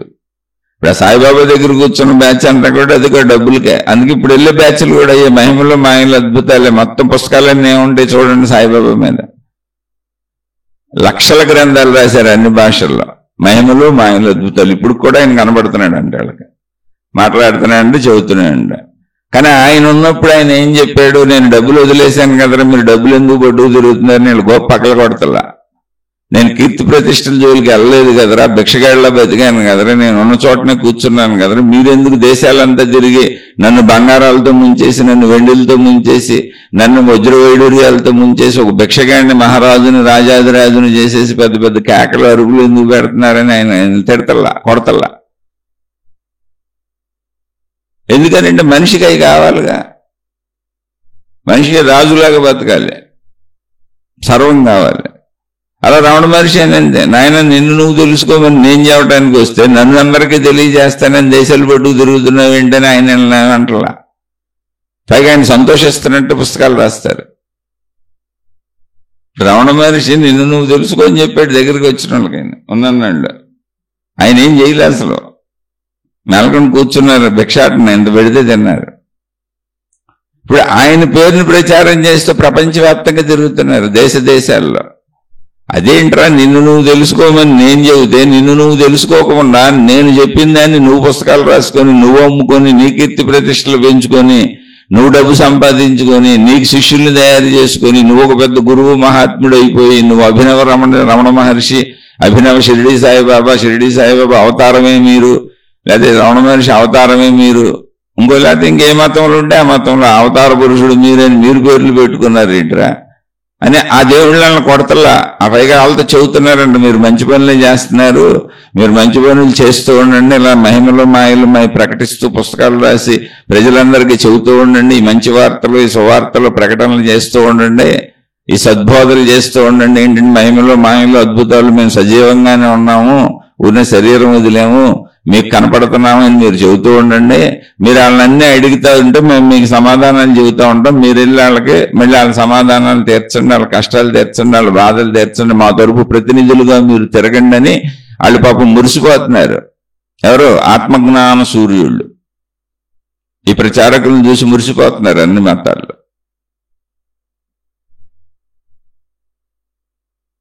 ఎక్కడైనా సరే పోనీ ఒక యేసుక్రీస్తుని తీసుకోండి.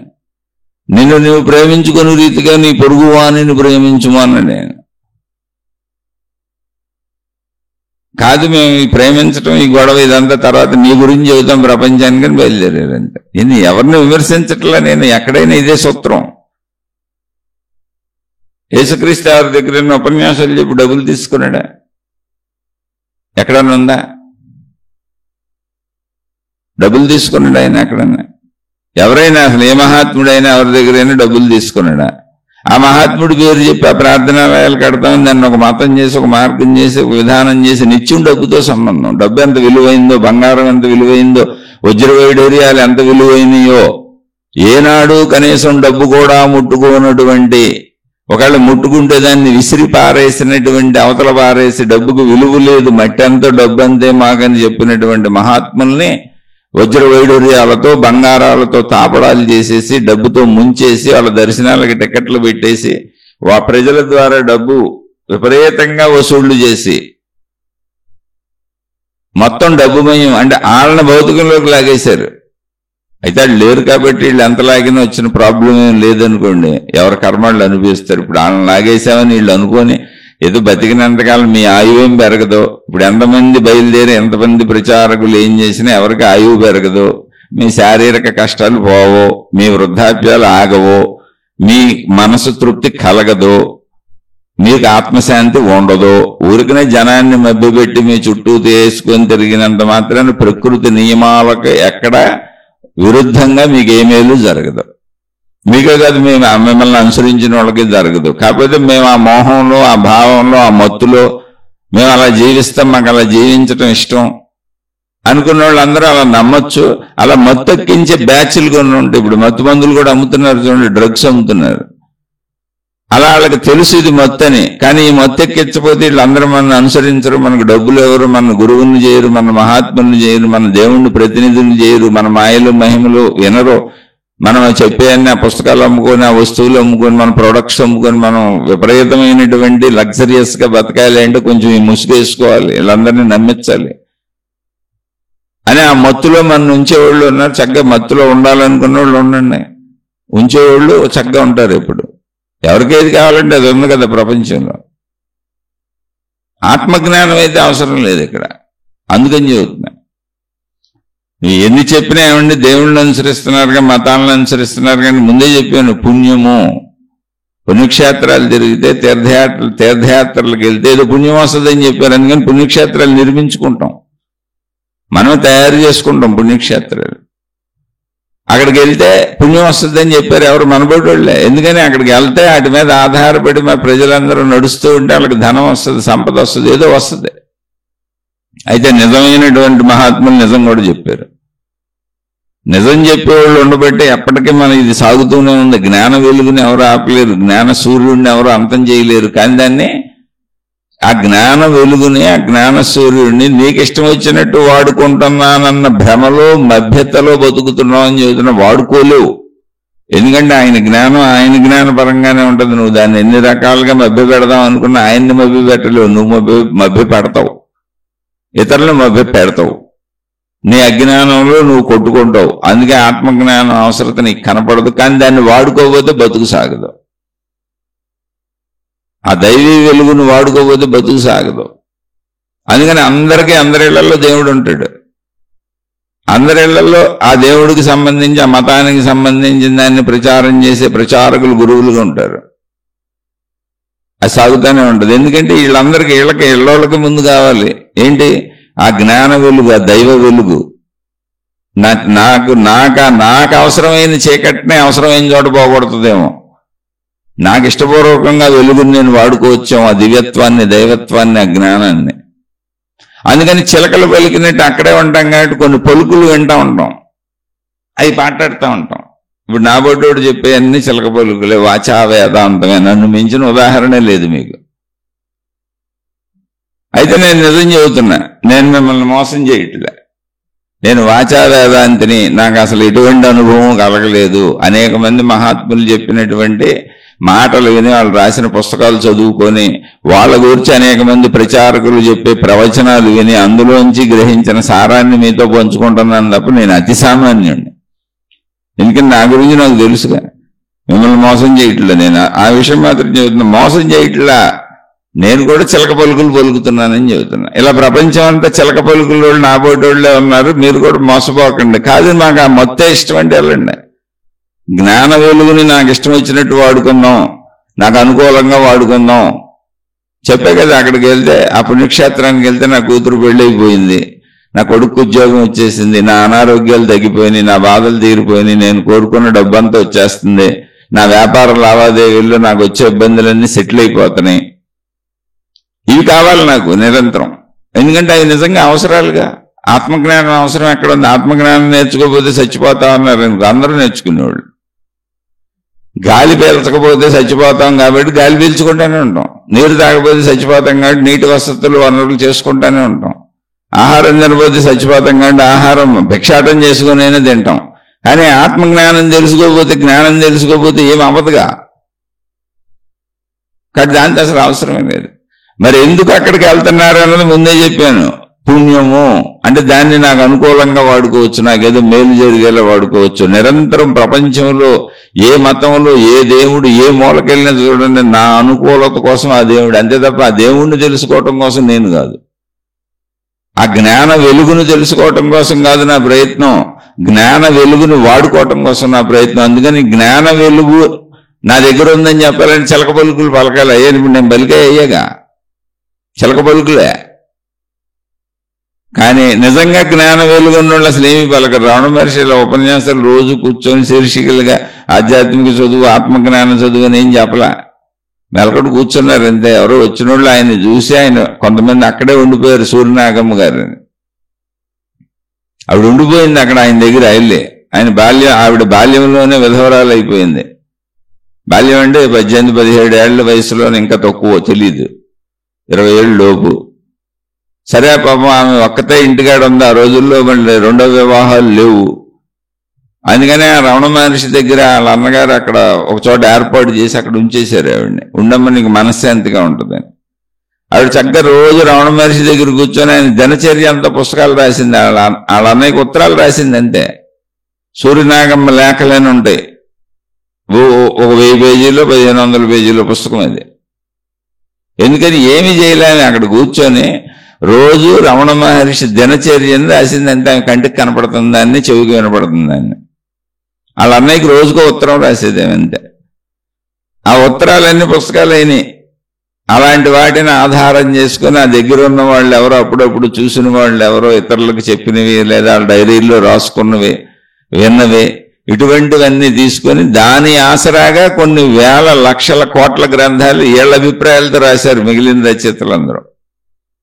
డైరెక్ట్గా ఆయన ఉన్నప్పుడు రాసిన పుస్తకాలు ఏంటంటే చాలా తక్కువ ఉంటాయి. ఆయన ఉన్నప్పుడు రమణ భగవానులు ఉన్నప్పుడు అంటే ఎంత ఆశ్చర్యకరంగా ఉంటుందో చూడండి. రమణ భగవానులు ఉన్నప్పుడే, రమణ భగవానులు తిరువణ్ణామలైలో ఆయన ఉన్నప్పుడే బివి నరసింహస్వామి గారని ఆయన బాగా చదువుకున్న ఆయన, మద్రాసు ఆయన, పెద్ద లాయర్ ఆయన. సరే ఆయనకి ఏదో కష్టం వచ్చింది, కుటుంబం అంతా మొత్తం ఒక్క క్షణంలో తుడుచుకుపెట్టుకుపోయింది. ఆయనకి వైరాగ్యం వచ్చేసింది. బాగా ధన సంపదలు ఉన్నాడు, అన్ని బంధువులకు అప్పచెప్పేసి వెళ్ళిపోయాడు ఆయన వైరాగ్యంతో. అలా తిరుగుతూ అనేక మంది గురువుల దగ్గర తిరుగుతూ మెహర్ బాబా ఇటువంటి వాళ్ళందరినీ చూశాడు. రమణ మహర్షి దగ్గరికి వచ్చి కొన్నాళ్ళు ఉన్నాడు ఆయన. అక్కడ బుక్ కూడా రాశాడు ఆయన, ఆత్మసాక్షాత్కారము అని. బాగా చదువుకున్న ఆయన. అయితే ఆయన మళ్ళీ అక్కడ ఆయనకి తృప్తి లేదు. నిజంగా రమణ మహర్షి అక్కడ ఉన్నారు, ఆయనకి తృప్తి లేదు, తృప్తి కలగలేదు. దానికి కారణాలు మనం ఎన్నైనా చెప్పచ్చు. నేను వారిని కించపరచడం అసలు నా ఉద్దేశమే కాదు. చాలా మందికి బివి నరసింహస్వామి గారు రమణ మహర్షి దగ్గర ఉన్న విషయం కూడా తెలిసి ఉండకపోవచ్చు కదా. ఆయన బుక్ కూడా రాశారు అక్కడ, ఆత్మసాక్షాత్కారం అని ఒక బుక్ రాశారు. చాలా కాలం ఉన్నారు. ఏం చేసేవారంటే అక్కడక్కడ పుస్తకాల్లో చదివిందే నేను చెప్పేది. రమణ మహర్షి ఏదైనా మాట్లాడిన ఒక మాటకి, ఒక పదానికి, ఒక వాక్యానికి ఈయన బాగా చదువుకున్నాడు, ఇంగ్లీష్ చదువులు చదివాడు, బ్రిటిష్ గవర్నమెంట్ రోజుల్లో లాయర్గా పనిచేశాడు ఆయన. విపరీతమైన జ్ఞాన సంపద ఉంటుందిగా, మనకి ఏదో ఒకటి మాట్లాడకుండా ఉండలేంగా. అందుకని రమణ మహర్షి ఒక మొక్క ఏమన్నా మాట్లాడితే దానికి ఈయన వ్యాఖ్యానాలు చెప్పేవాళ్ళు ఇక్కడ పొంకాలుగా. ఈయన దగ్గర కూడా భక్తులు చేరేవాళ్ళు. సరే తర్వాత మరి ఈయనకి నచ్చలేదు, అక్కడ వాళ్ళు వెళ్ళిపోమన్నారు. ఏం జరిగిందో విషయం అయితే తెలియదు. రమణ భగవాన్లు అయితే నేను నీ గురువుని కాదు అని చెప్పారు. నేను అది మహిమగా మాయగా అసలు తీసుకోను, అన్ని ప్రాక్టికల్గా ఉంటాయి. ఎందుకంటే నేను నీకు గురువుని అయితే నువ్వు మౌనంగా కూర్చుంటావు నాలాగా. మళ్ళీ నేను చెప్పిన మాటకు నువ్వు వ్యాఖ్యానాలు చెప్పి అంతమందిని తయారు చేసుకుంటున్నావు అంటే నీ స్వభావంలో ఇంకోటేదో ఉంది. అవన్నీ పోతే కానీ ఇక్కడ దాకా రావు నువ్వు. ఇంకా ఆయన వెళ్ళిపోయాడు అక్కడి నుంచి. అంటే విరోధంగా జరిగింది కాదు అసలు, ఇదంతా మామూలుగా చెబుతున్నాను నేను.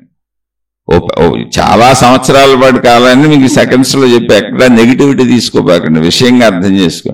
తర్వాత ఆయన అలా తిరుగుతూ షిరిడి వచ్చాడు. ఆయన షిరిడి వచ్చి షిరిడి సాయిబాబాని చూశాడు. ఆయన అప్పుడు షిరిడి సాయిబాబా లేరు, సమాధి అయిపోయారు. ఆయనకి అక్కడ నచ్చింది. అప్పుడు షిరిడి సాయిబాబాని తీసుకొని ప్రచారం చేయడం మొదలుపెట్టాడు. ఆయన తన సొంత విధానంలో, అంటే అంతకుముందు ఏం జరిగినాయి అక్కడ చూసి ఆ విధానంలో ఇంటింటికి వెళ్ళి షిరిడి సాయిబాబా సాయి సత్యవ్రతాలని మొదలుపెట్టాడు ఆయన మద్రాసు వచ్చి. సరే, దానికి అయ్యే కారణాలు ఆయన బోడు చెప్పుకున్నారు. నాకెవరో డబ్బులు ఇచ్చారు, ఏదో ఆయన విషయం ఉంటుంది, అక్కడికి వెళ్తే చదువుకోవచ్చు. ఇక్కడ విషయం మహిమలో మాయలు అద్భుతాలు కాదు. రమణ భగవానుల దగ్గర ఉండలేక సజీవంగా రమణ భగవానులు ఉన్నప్పుడు వచ్చేసిన వ్యక్తులు కూడా ఉన్నారని మీకు తెలియాలి కదా. ఎంతో మంది వెళ్ళిపోయారు అలా. ఇప్పుడు మనం ఏదో రమణ భగవానులని మురిసిపోతున్నాం అనుకోకుండా ఆయన ఉంటే నేను కూడా ఉండు కదేమో. ఎందుకంటే నేను ఉపన్యాసాలు చెప్పాలిగా. ఇప్పుడు మీకు చెప్పట్లా ఈ ఆధ్యాత్మిక శీర్షికలు చెప్పుకొని నన్ను నేను పెంచుకొని, ఎందుకంటే నా వాగుడు పోదుగా, నా తల్లోది పోదుగా. ఇప్పుడు ఇదంతా ఎందుకు చెబుతున్నానంటే నన్ను నేను తగ్గించుకోవాలనో ఇంకొకరిని తగ్గించాలనో కాదు, మీకు అర్థం అవ్వాలని. మన గుణమార్పే సత్యత. సత్యత ఇక్కడ గుణమార్పు. రమణ మహర్షి నిజంగా లేరేమో అని మనం ఇప్పుడు లేరు కాబట్టి అరుణాచలం వెళ్ళి హాయిగా మన ఇష్టం వచ్చినట్టు తిరుగుతున్నాం. ఇప్పుడు అక్కడ ఏం లేదు, మన ఇష్టం వచ్చినట్టు ఉండొచ్చు. మనకేం కంట్రోల్ ఉండదు, మన ఎవరు అదుపు చేసేవాళ్ళు ఉండరు. మనకి ఎలా నచ్చితే అలా ఉండొచ్చు, ఉండాలని అంతసేపు ఉండొచ్చు, వెళ్ళిపోవాలంటే వెళ్ళిపోవచ్చు, స్వేచ్ఛ. అదే రమణ మహర్షి ఉన్నారనుకో, మౌనంగా ఆయన ముందు కూర్చోవాలి. అయితే అప్పుడు కూడా స్వేచ్ఛ, కూర్చున్న వాళ్ళు కూర్చోవచ్చు, వెళ్ళిపోవచ్చు. కానీ సజీవంగా మనిషి ఉన్నప్పుడు మనకే గిల్టీ కాన్షియస్ మన అంతరంగంలో పనిచేస్తుంది. అరే ఆయన అలా కూర్చుంటే నేను ఎందుకు వాగుతున్నాను, నేను ఎన్ని రోజులు వాగుతాను, వాగి నా లోపల బుర్ర నాకే చెప్పుద్ది. ఆ గిల్టీ కాన్షియస్తో చచ్చిపోతాం మనం. రమణ మహర్షి ఏదో చేశారు, తలకాయ ఇటు తిప్పారు, తల అలా తిప్పారు, కళ్ళు పైకి తిప్పారు, కళ్ళు కిందకు పెట్టారు, చెయ్యి ఇటు కదిపారు, అటు కదిపారు, కాళ్ళు అలా పెట్టారు, ఇలా పెట్టారు. పుస్తకాల నిండా రాసుకుంది మనం. ఇవన్నిటికీ వ్యాఖ్యానాలు చెప్పుకుంటాం వచ్చి. ఇంతగా ఆయన సహజ చర్యలే. కూర్చున్న మనిషి ఎటొకటి కదలాలి. మనందరం కదులుతూనే ఉంటాం, శరీరం కదలకుండా ఉండలేదు. ఇంకా ఆయన శరీరం కొంచెం ఎక్కువ నిశ్చలంగా ఉంది, మన శరీరం ఇంకెక్కువ కదులుద్ది. ఆ ప్రతి కథలకి ఏదో చెబుతాం, ఏదో ఒకటి అవసరానికి చిన్న మాట మాట్లాడాలి, ప్రతి మాటకి ఏదో ఒకటి చెబుతాం, మనమే వ్యాఖ్యానాలు రాసుకుంటాం. అందుకే ఇన్ని వేల లక్షల కోట్ల గ్రంథాలు ఎందుకు వస్తున్నాయి అంటే కారణం మనలో ఉన్న ఆగని మన చిత్త స్రవంతి, మనోప్రవాహం. దాన్ని మన ఇష్టం వచ్చిన సృజనాత్మకతలో ప్రవాహ దిశగా ప్రవహింపజేసుకుంటూ వెళ్ళిపోతున్నారు ఎవరికాళ్ళు. అందుకని బోల్డ్ పుస్తకాలు వస్తూనే ఉంటాయి, ఇంకా వస్తూనే ఉంటాయి. అంత ఉండదు ఇంకా దీనికి. కానీ అసలు ఏమీ చేయకుండా మొత్తాన్ని మూలంలో కూర్చోబెట్టేశారు ఆయన. ఇప్పుడు బివి నరసింహస్వామి గారి గురించి ఎందుకు చెప్పానంటే, నేను అక్కడికి వెళ్ళినప్పుడు చూసినప్పుడు ఆయన పుస్తకం కనపడింది నాకు. బివి నరసింహస్వామి గారు షిరిడి సాయిబాబా దగ్గర చాలా బాగా పరిచయం అంటే మనిషి పరిచయం అని కాదు, అసలు షిరిడి సాయిబాబాని ఆంధ్ర రాష్ట్రాలకి మద్రాసు నుంచి ఇటు ఈ వైపు ప్రచారం చేసింది ఆయనే. అనేక గ్రంథాలు రచించారు. సాయిబాబా వారితో కలిసి ఉన్న కొంతమందిని, బతుకున్న వాళ్ళని దర్శించి వాళ్ళ అనుభవాలు కూడా తీసుకొని రచించారు. అలా నాకు ముందు నుంచి తెలుసు ఆయన. ఓహో ఈయన బోళ్ళు ప్రచారం చేశారు, ఇది చేశారు, ఎన్ని పుస్తకాలు రాశారు, ఈయన కావాలని అనుకున్నా. నేను అరుణాచలం వెళ్ళినప్పుడు అక్కడ బివి నరసింహస్వామి వారు రాసినటువంటి పుస్తకం ఉంది, ఆత్మ సాక్షాత్కారం, దాని పేరు బివి నరసింహస్వామి అని. ఈయన ఆయన ఒకటేనా అని తెలుసుకున్న, ఒకటే. అదేంటి, సజీవంగా ఉన్న రమణ మహర్షి అంతటి మహానుభావుడిని వదిలేసి సమాధిలో ఉన్న సాయిబాబా వారి దగ్గరికి వెళ్ళి లేనటువంటి వ్యక్తి ఎదురుగా లేరు, అలా ప్రచారాలు ఎందుకు చేశారు అన్నది నాకు అర్థం కాలే. అప్పుడు అర్థమైంది, ఓహో మనిషి తన ఎగ్జిస్టెన్స్, తన ఎంటిటీ. నేను బివి నరసింహస్వామి గారిని తక్కువ చేయటంలా, మళ్ళీ చెబుతున్నా. మనకు నిజంగానే జ్ఞానమే కావాల్సి వస్తే ఎదురుగా ఉన్న రమణ మహర్షి దగ్గర ఉండిపోతాం. ఉన్న ఆయన దగ్గర ఉండిపోతాం కదా, లేని ఆయన దగ్గర ఎందుకు ఎత్తుక్కుంటాం? ఆయన శరీరంతో లేరు కదా. మళ్ళీ అందరి చుట్టూ తిరిగి, భక్తుల దగ్గర తిరిగి ఆ పుస్తకాలు రాసి అవి చేసి ఈ చేసి అంటే నేను చేశానన్న భావన నాకేదో కావాలి. నేను తక్కువ చేయట్లేదండి, మళ్ళీ చెబుతున్నా. బివి నరసింహస్వామి వారి పాదపద్మములకు నా నమస్కారములు. నేను వారి ద్వారానే షిరిడి సాయిబాబా గురించి ఎక్కువ తెలుసుకున్నా. చాలా మంది తెలుసుకుంది వారి ద్వారానే. తర్వాత అనేక మంది మళ్ళీ ఆ మార్గంలో గురువులు అయ్యారు. ఆ పుస్తకాలను అనేక మంది అనేక భాషల్లోకి రాసుకొని అందులోని గ్రంథాలని, అందులోని విషయాలని మళ్ళీ అటు మార్చి ఇటు మార్చి సొంత పైత్యం పెడతాం కదా మనం. కాళిదాసు కవిత్వం కొంత, పైత్యం కొంత అని సామెత ఒకటి ఉంది. ఇలా ఎప్పుడూ సాగిపోతూనే ఉంటుంది.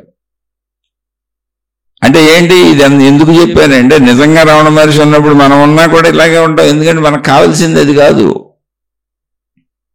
నిజంగా సాయిబాబా ఉన్నా అలాగే ఉంటాం, నిజంగా రాముడు ఉన్నా అలాగే ఉంటాం, నిజంగా కృష్ణుడు ఉన్నా అలాగే ఉంటాం. ఎందుకని ఉన్నప్పుడు ఉన్నారుగా. కృష్ణుడు ఉన్నప్పుడు దుర్యోధనాదులు ఉన్నారుగా, కోటాను కోట్ల మంది ఉన్నారుగా. ఆయనతో కూడా యుద్ధాలు చేశారు. కృష్ణుడి చేతులు చచ్చిపోయారు 1,000 మంది యుద్ధాలు చేసి. ఆయన మాట విన్నారా? మనం కూడా అలాగే ఉంటాం, ఏదో బ్యాచ్లో ఉంటాం అంతే. కానీ ఆయన భగవద్గీత చెప్పారు. ఇంకో కృష్ణుడైనడు ఎవడన్నాడు, పాండవులు అయ్యారు, అవలా స్వర్గారోహణ పరం అని పోయారు అంతే, స్వర్గానికి పోయారు. ఆత్మజ్ఞానం వేరు, దాన్ని మనకే ఆ జ్ఞాన వెలుగుని మనకి ఇష్టం వచ్చినట్టు వాడుకుందామనే భావన వేరు. ఇప్పుడు మనం ఎక్కడున్నామో తెలుసుకోవాలంతే. దాన్ని మనకిష్టం వచ్చినట్టు వాడుకునే పనిలో మనం ఉన్నాం. ప్రపంచం అంతా ఉంది. అందుకని చాలా మంది సామాన్యులకు కన్ఫ్యూజన్ వస్తుంది. ఆ కన్ఫ్యూజన్లో మన సోదరుడు అడిగింది కరెక్టే. ఎందుకంటే మనుషులందరికీ అవసరాలు, ఈ వృత్తులు, వ్యాపారాలు, ఉద్యోగాలు, ప్రపంచం అంతా ఇలా కొత్త కొత్త ఫ్యాక్టరీలు పెట్టుకుంటూ, కొత్త ప్రొడక్టులు సృష్టించుకుంటూ, కొత్త సౌకర్యాలు సృష్టించుకుంటూ, ఏదో రకంగా ధన సంపాదన పెంచుకోవడానికి కొంగొత్త పనులు చేస్తూ, కూటి కోసం కోటి విద్యలన్న పాత సామెతని నిజం చేస్తూ ఎప్పటికీ సాగుతూనే ఉంది. ఇప్పుడు దేవుళ్ళు, దైవ ప్రచారకులు, మతాలు, మార్గాలు, విధానాలు ఎక్కడైనా సరే డబ్బు లేకపోతే అది నడుస్తుందా? నేను కించపరచడానికి అసలు చెప్పట్లేదండి. సత్యాన్ని మీరు గమనించండి అని చెబుతున్నా. సత్యాన్ని గమనించండి. డబ్బు లేకపోతే మతం నడుస్తుందా? డబ్బు లేకపోతే మత పెద్దలు నడుస్తారా? నడవగలరా? అసలు వాళ్ళకి అన్నం ఉందా? వాళ్ళు భిక్షాటంతో బతకాల్సిందే. అది నిజాయితీ పరులు ఆ భిక్షాటంతో బతికి ఒప్పుకున్నారు. భిక్షాటన కావాలి మాకు ఎంత పెట్టండి అని. ఇప్పుడు సాయిబాబా భిక్షాటనే, రమణ మహర్షి భిక్షాటనే, వెంకటేశ్వర స్వామి వారు లాంటి భిక్షాటనే, నేను చెప్పిన ఎంతో మంది మహాత్ముల పేర్లు అంతా భిక్షాటనే. అయితే ఎవరో ధనాన్ని పోగేసుకొని, కీర్తి ప్రతిష్టలను పోగేసుకొని అలా బతుకుదామని ట్రై చేయలేదు అసలు. లేదా సంస్థలు పెట్టి ప్రచారాలు చేద్దామని ట్రై చేయలేదు అసలు. ఎందుకు ట్రై చేయలేదంటే జ్ఞానానికి ట్రై చేయదు. సూర్యుడితో వెలుగుతున్నాడు, జీవితం అయింది అది. సూర్యుడు మండుతున్న అగ్నిగోళం అని మనం సైన్స్లో చదువుకున్నాం.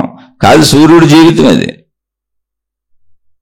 మనకు వెలుగునివ్వాలని అది మండట్లేదు. మండటం అనేది దాని స్వభావం, దాని సహజ లక్షణం. అది జీవితం. సూర్యుడు జీవిస్తున్నాడు, సూర్యుడు మండుతున్నాడు కాదు, సూర్యుడు జీవిస్తున్నాడు.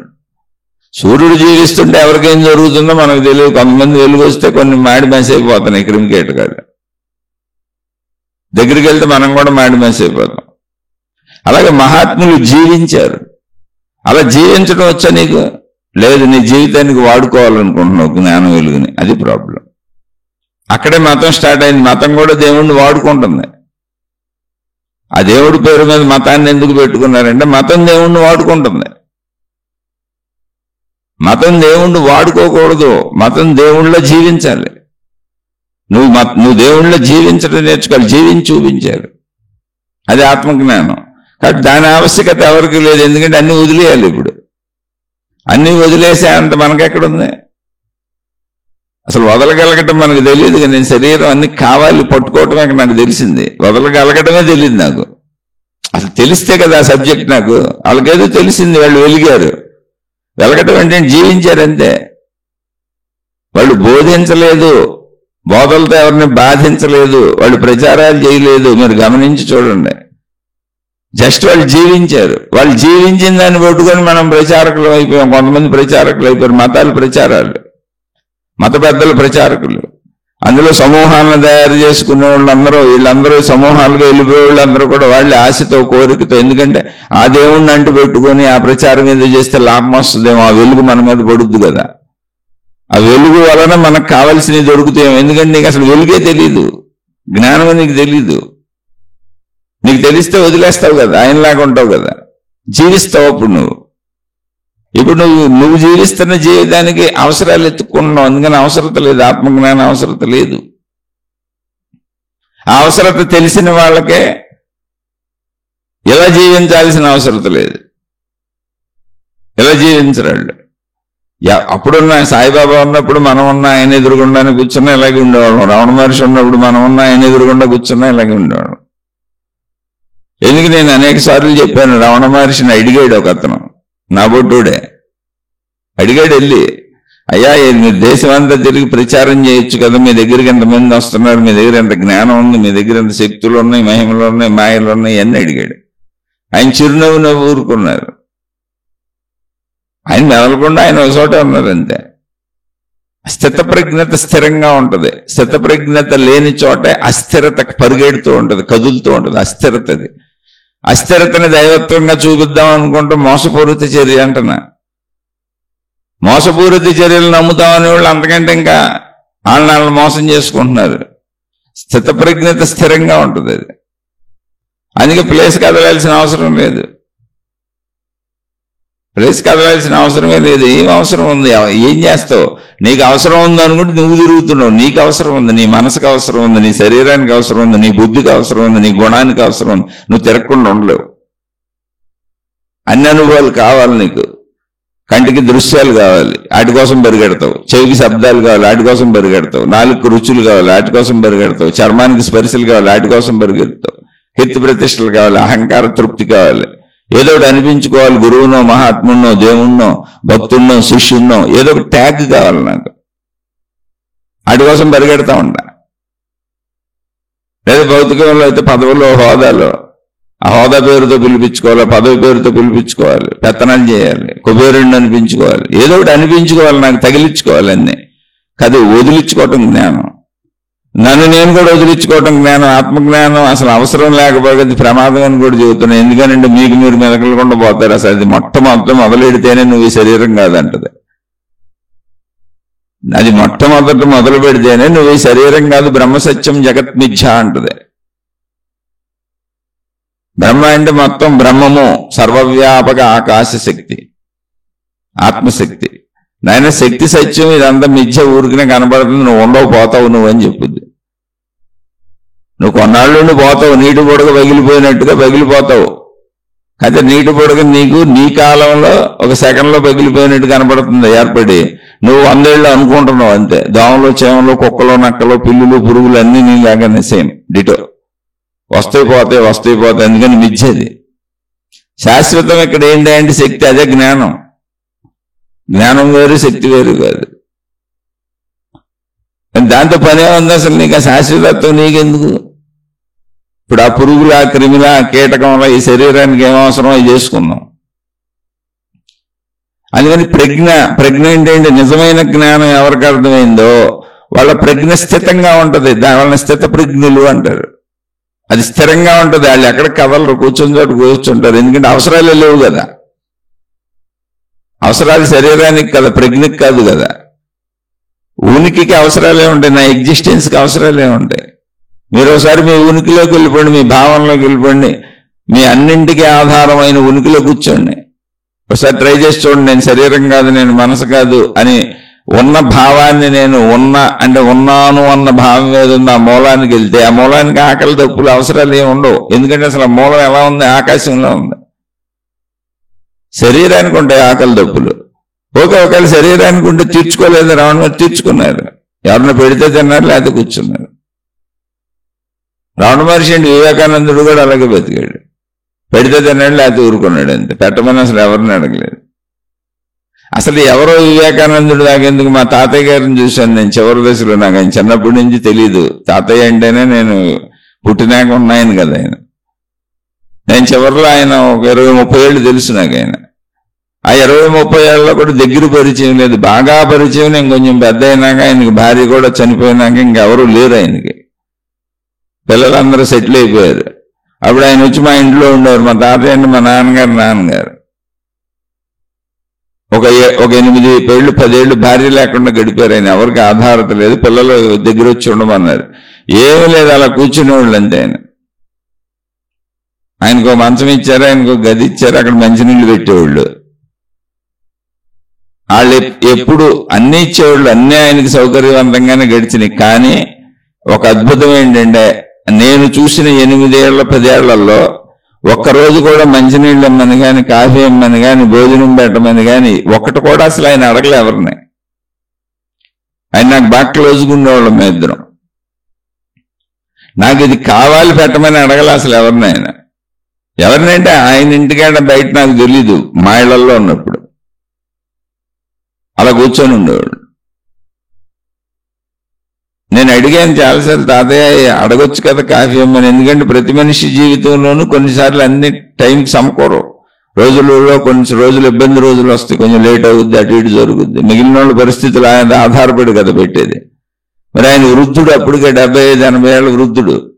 అడగొచ్చు కదా తాతయ్య అనేవాడిని. ఆయన చిరునవ్వు నవ్వు అన్నాడు, ఏదాళ్ళు అసలు ఇంత నన్ను ఇక్కడ ఉంచి ఆ పెట్టడమే గొప్పతనం రా, మళ్ళీ నేను తిరిగేం అడగను, నాకేం హక్కు ఉంటుంది, మేలకొండ కూర్చుందాం అన్నాడు. మూగేం మాగే. సేమ్ సాయిబాబా వారు ఇదే చెప్పారు. ఉపాసని మహారాజ్ అనేటువంటి ఆయన వచ్చి, అయ్యా నాకు ఏదైనా సాధనలు చెప్పండి, మీరు ఇక్కడ ఉండమంటున్నారు కదా, నేను ఉండిపోతాను. అక్కడ ఖండోబాలయంలో ఉండమన్నారు ఆయన. ఉండిపో ఇక్కడ అన్నారు. సరే ఉండిపోతాను, ఏం చేయను అన్నాడు. ఏమీ చేయకుండా కూర్చో అన్నారు. ఏదో ఒకటి చేయటం శరీర పని, ఏదో ఒకటి చేయటం మనసు పని. ఏమీ చేయకుండా ఉండడం ఉనికి లక్షణం. అది ప్రజ్ఞ స్థితంగా ఉంటుంది, స్థిర ప్రజ్ఞ అలా ఉంటుంది. ఈ పరుగులాటలన్నీ స్థిర ప్రజ్ఞ కాదు, ఆగలేక పరిగెడుతున్నారు వాళ్ళు దేవుడి పేరు మీద. అది దేవుడి పేరు, దేవత పేరు, ప్రచారం పేరు, మతం పేరు. మతం దేవుణ్ణి అరువు తెచ్చుకుంది, దేవుడి పేరు మీద బతుకుతుంది. అది ఆ దేవుడి జ్ఞాని పేరు మీద బతుకుతుంది, అది ఆ జ్ఞానాన్ని తెచ్చుకుంది. జ్ఞానికి కదలడో, జ్ఞాని పేరు మీద మతం కదులుతుంది. మతాన్ని కదిల్చేవాళ్ళు ఎవరు? మత పెద్దలు. ఎందుకంటే వీళ్ళు స్థిరంగా కూర్చోరు, వీళ్ళకి ప్రజ్ఞతో పని లేదు. నాకేం అవసరమో, నాకు ఎలా అర్థమవుద్దో. ఓ భగవంతుడా, నీ గురించి ప్రపంచం అంతా చాటింపేసి వస్తాను. ఏమని అంటే, ఈ ప్రపంచానికి సృష్టికర్తవి నువ్వే అని. ఇంతకంటే ఆశాస్పదమైంది ఇంకోటి ఉందో మీరు ఆలోచించండి. మనం అందరం దీన్ని నమ్ముతున్నాం, ఒప్పుకుంటున్నాం, చప్పట్లు పడుతున్నాం, నమస్కారాలు పెడుతున్నాం అది చెప్పిన వాళ్ళకి. ఈ ప్రపంచం మొత్తానికి సృష్టికర్తవి నీవే అని, ఓ ప్రభువా, ఓ దైవమా, ఓ విశ్వశక్తి, ఓ ప్రకృతి శక్తి, ఓ దేవతా శక్తి, ఈ ప్రపంచం మొత్తానికి నువ్వే కారణమని, ఈ ప్రపంచం మొత్తానికి సృష్టికర్తవి నీవే అని నేను ప్రపంచానికి చాటి చెప్పొస్తానంటున్నాడు. ప్రపంచం మొత్తానికి సృష్టికర్త ఆయనే అయినప్పుడు నువ్వెందుకు చెప్పటం? ఆయన చెప్పాలనుకుంటే అదే తెలిసిపోద్దిగా ప్రపంచం మొత్తానికి. వేరి వేరి గుమ్మడి పండు వేరి పేరేమి ఆట ఇది. నువ్వు ఆగలేక చెబుతానంటున్నావు. ప్రపంచం మొత్తానికి సృష్టికర్త ఆయనే అయినప్పుడు సృష్టిలోని అణువణువు ఉన్నది ఆ దైవశక్తితో, ఆ విశ్వశక్తితో, ఆ ప్రకృతి శక్తితోనే అయినప్పుడు నువ్వు మళ్ళీ విభిన్నంగా ఎవరికి చెబుతావు? అదంతా అదే కదా. అది తనంతో తెలుసుకుంటుంది, అదే ఆత్మజ్ఞానం. అందుకని దాని అవసరత లేదు అసలు ఎవరికి ఎక్కడ. అది చెప్పేవాళ్ళకి కూడా చెప్పాల్సిన అవసరం కూడా లేదు. ఆగలేక చెప్పడం నేను చాలాసార్లు చెప్పాను. ఏమండి నేను ఆగలేక చెబుతున్నాను, జీవితకాలం మౌనం పెట్టుకున్నాను, 4 ఏళ్ళు అయింది, నాకు పని పాట లేదు, డబ్బులు వదిలేశాను, వృత్తి వ్యాపార ఉద్యోగాలు వదిలేశాను, మనుషులతో సంబంధ బాంధవ్యాలు వదిలేశాను, బయట తిరగడం మానేశాను, రోడ్ల మీదకి వెళ్ళడం మానేశాను, ఇప్పుడు పని లేదు పాట లేదు, ఇంట్లో కూర్చొని ఉన్నాను, ఏదో పాత డబ్బులు ఉన్నాడితే ఇంత వండుకొని తింటున్నాము, నా పిల్లలు సెటిల్ అవ్వలేదు, అది కొంచెం బాధ ఉంది, కథ మిగిలింది పని లేదు. అయితే కుటుంబం గురించి ఆలోచించి బాధపడాలి, లేదంటే ఏ పని పాట లేదు, అలా కూర్చోవాలి. కానీ నా ప్రజ్ఞలో స్థిరత్వం రాల. స్థిరత్వం వచ్చే అంత ప్రజ్ఞ నాకు అర్థం అవ్వాలి. అందుకని ఈ శీర్షికలన్నీ నాకు మననంగా ఉంటే, నాకు సత్కాలక్షేపంగా ఉంటాయని చెప్పుకుంటున్నాను తప్ప, ఈ శీర్షికలు కూడా నేను తోచడం తోడుకోళ్ళు పుట్టింటికి వెళ్ళింది అన్నట్టు చెప్పటమే. అందుకని మళ్ళీ ఇందులో నన్ను నేను మోసం చేసుకోవటం ఎందుకు, నన్ను నేను పెంచుకోవటం ఎందుకని నా బొమ్మ పెట్టల. మళ్ళీ నేనేదో నన్ను గురువుని చేసుకుని నేను ఒక స్వామిని అయిపోయి మళ్ళీ నేను మహిమలు మాయలు అద్భుతాలు ప్రకటించి మళ్ళీ అది జాతి ఇది నడవదుగా. మళ్ళీ మీ నుంచి నిదానంగా డబ్బులు తీసుకోవటం మొదలుపెట్టి నేను ఒక సంస్థ పెడతానని, నేను సాధనలు నేర్పుతాను మీకని. ఇప్పుడు మీకు ఎక్కడ చూసినా అయ్యేకి ఉండే సాధన నేర్పుతారంటే యావత్ సృష్టి ఆవరించి ఉన్నటువంటి దివ్యాత్మ శక్తి ఏదుందో అదే సృష్టికి శక్తిగా వస్తే, ఆ శక్తే సృష్టిగా కనపడుతుంటే, ఆ శక్తే మనుషులుగా, ఆ శక్తే చెట్లుగా, ఆ శక్తే పుట్టలుగా గుట్టలుగా సమస్తము ఉంటే ఆ శక్తికి వీళ్ళు సాధనలు నేర్పుతారండి. ఆ శక్తికి వీళ్ళు జ్ఞానబోధలు చేస్తారండి. ఆ శక్తిని వీళ్ళు ఆ శక్తికి మోక్షాన్ని ఇప్పిస్తారండి. సర్వం ఆత్మమయం జగత్ అనేటువంటి సృష్టికి వీళ్ళు చెబుతారంటే సర్వమాత్మయం జగత్తు నువ్వు తెలుసుకో అని రోజు. అహం బ్రహ్మస్మికి చెబుతారంటే అహం బ్రహ్మస్మి నువ్వు అని. ఒకసారి ఆలోచించండి. సేమ్ ఇది మీరు జాగ్రత్తగా పరిశీలిస్తే భస్మాసురుడు టైపులో లేదు. ఏ దేవుడు కోసం తపస్సు చేశాడో, ఏ దేవుడు ప్రత్యక్షమై వరం ఇచ్చాడో, నేను ఎవరినెత్తిన చేయబెడితే వాళ్ళు బూడిదైపోవాలని వరాన్ని ఏ దేవుడు వీడికి ప్రసాదించాడో ఆ దేవుడిని టెస్ట్ చేస్తాను, నేనెత్తిన చేయబెడతానన్నాడు. అలా ఉందో లేదో ఒకసారి ఆలోచించుకోండి. మన పని ఇంతే చేద్దాం. ఎందుకని తెలుసా, మనకి జ్ఞానం వెలుగుతో పని లేదు. మనకు అర్థమైంది, మనకు కావాల్సింది మనం చేసుకుంటుంటాం. స్వీయ అహంకారం. జ్ఞాన వెలుగు అనుకోండి, ఉన్నదన్నట్టుగా ఉండాలి. జస్ట్ లైక్ రమణ మహర్షి అలా కూర్చోంతే. ఎలా కూర్చోగలను? అబ్బాయి నా వల్ల ఎందుకు అవుద్ది? ఆ సూర్యుడు అలా ప్రకాశించాడు, నేను నా వల్ల ఎందుకు అవుద్ది? అయితే ఇక్కడ నేను చెప్పదలిసిన అంశం ఏంటి అంటే, నా వల్ల కాదు అని నేను ఆ జ్ఞాన వెలుగుని నా ఇష్టం వచ్చినట్టు వాడుకోవచ్చు. మతం చేసుకోవచ్చు, మార్గం చేసుకోవచ్చు, దేవుడు చేసుకోవచ్చు, దేవత చేసుకోవచ్చు, ప్రచారం చేసుకోవచ్చు. ప్రజల్లో నేను గురువునైనా అయిపోవచ్చు, భక్తుడినైనా అయిపోవచ్చు, మాతాజీనైనా అయిపోవచ్చు, శిష్యుడినైనా అయిపోవచ్చు. ఏదో ఒక ట్యాగ్ నాకు తగిలించుకోవచ్చు. ఆ కీర్తి ప్రతిష్టలు పొందొచ్చు, ఆ ధన సంపదలు పొందొచ్చు అనుకుంటే అది భ్రమే. ఎందుకంటే జ్ఞాన వెలుగు ఒక్క జ్ఞాన వెలుగులాగా మాత్రమే నీకు ఉపయోగపడుతుంది తప్ప అన్యదా అది ఉపయోగపడదు. లేకపోతే మనుషులకి కష్టాలు ఎందుకుంటాయి, బాధలు ఎందుకుంటాయి, కన్నీళ్ళు ఎందుకుంటాయి? కాదు, ఏదో కష్టాలు లేనట్టు చెబుతున్నారు, చూపిస్తున్నారు ఆ గురువులు, మహాత్ములు, మాతాజీలు అనుకుంటున్నారు. కాదు, మేకప్లు వేసుకొచ్చి బలవంతంగా స్టేజీల మీద కూర్చొని చెబుతున్నారు. వాళ్ళకి అన్ని రకాల కష్టాలు ఉన్నాయి, అన్ని రకాల బాధలు ఉన్నాయి. కుటుంబాలు ఉన్న వాళ్ళకి అన్ని రకాల కుటుంబ సమస్యలు ఉన్నాయి. అందరికీ అన్ని రకాల శారీరక మానసిక సర్వ సమస్యలు ఉన్నాయి వాళ్ళకి కూడా. కానీ ఇది వృత్తిగా ప్రవృత్తిగా పెట్టుకున్నారు. మీరు ఇప్పుడు ఏ బ్యాంక్ జాబ్లోనో, ఏ బస్ కండక్టర్ గానో, లేకపోతే ఏదో ఒక పనిలో జాయిన్ అయ్యారనుకోండి, మీకు ఎన్ని సమస్యలు ఉన్నా పని చేయాల్సిందేగా. ఇప్పుడు మీ భార్యాభర్తలు గొడవ పడ్డారు, మీరు డ్యూటీ మానేయరుగా. అలా మానేస్తే ఇంకెప్పటికీ డ్యూటీ ఉండదు. ఎందుకంటే ప్రతిరోజు ఏదో ఒక అసంతృప్తి, ఏదో గొడవ, ఏదో ఘర్షణ ఉంటుంది. అలాగే సేమ్ ఇది వృత్తిగా పెట్టుకున్నారు ఈ ప్రచారకులు, ప్రవృత్తిగా పెట్టుకున్నారు. వాళ్ళకి అన్ని రకాల సమస్యలు ఉన్నాయి. శారీరక సమస్యలు ఉన్నాయి, మానసిక సమస్యలు ఉన్నాయి, కుటుంబ సమస్యలు ఉన్నాయి, ఆర్థిక సమస్యలు అయితే అసలు వాళ్ళకి అంతే లేదు. నిరంతరం డబ్బే కావాలి. సామాన్యుడు కొంత ఆగుతాడు పాపం. ఆ వచ్చిన నెల జీతంతో ఆ లాభంతో సంతృప్తి పడతాడు. వీళ్ళకి అసలు అంతు లేనంత కావాలి. అన్ని రకాల సమస్యలు ఉన్నాయి. కానీ వృత్తి ప్రవృత్తిగా పెట్టుకున్నప్పుడు ఆ వృత్తులు ప్రవృత్తులు చేసేవాళ్ళు, వ్యాపారస్తులు, కూరగాయలలో, పాలలో అమ్ముకునేవాళ్ళు, లేకపోతే ఉద్యోగస్తులు, నీ సమస్యలు ఉన్నాయని అది ఆపేయవు కదా. అది ఆపేస్తే నీకు గడవదు కదా. ఎవరు వృత్తి వ్యాపారాలు వాళ్ళు చేసుకుంటానే ఉన్నారు కదా. అలాగే వీళ్ళు కూడా మేకప్ వేసుకొచ్చి స్టేజీలో ఎక్కి కూర్చొని ఏమీ లేనట్టుగా ధీర గంభీర వచనాలు పలుకుతున్నారు తప్ప వాళ్ళకి మనలాగా మనకంటే ఎక్కువ ఉన్నాయి.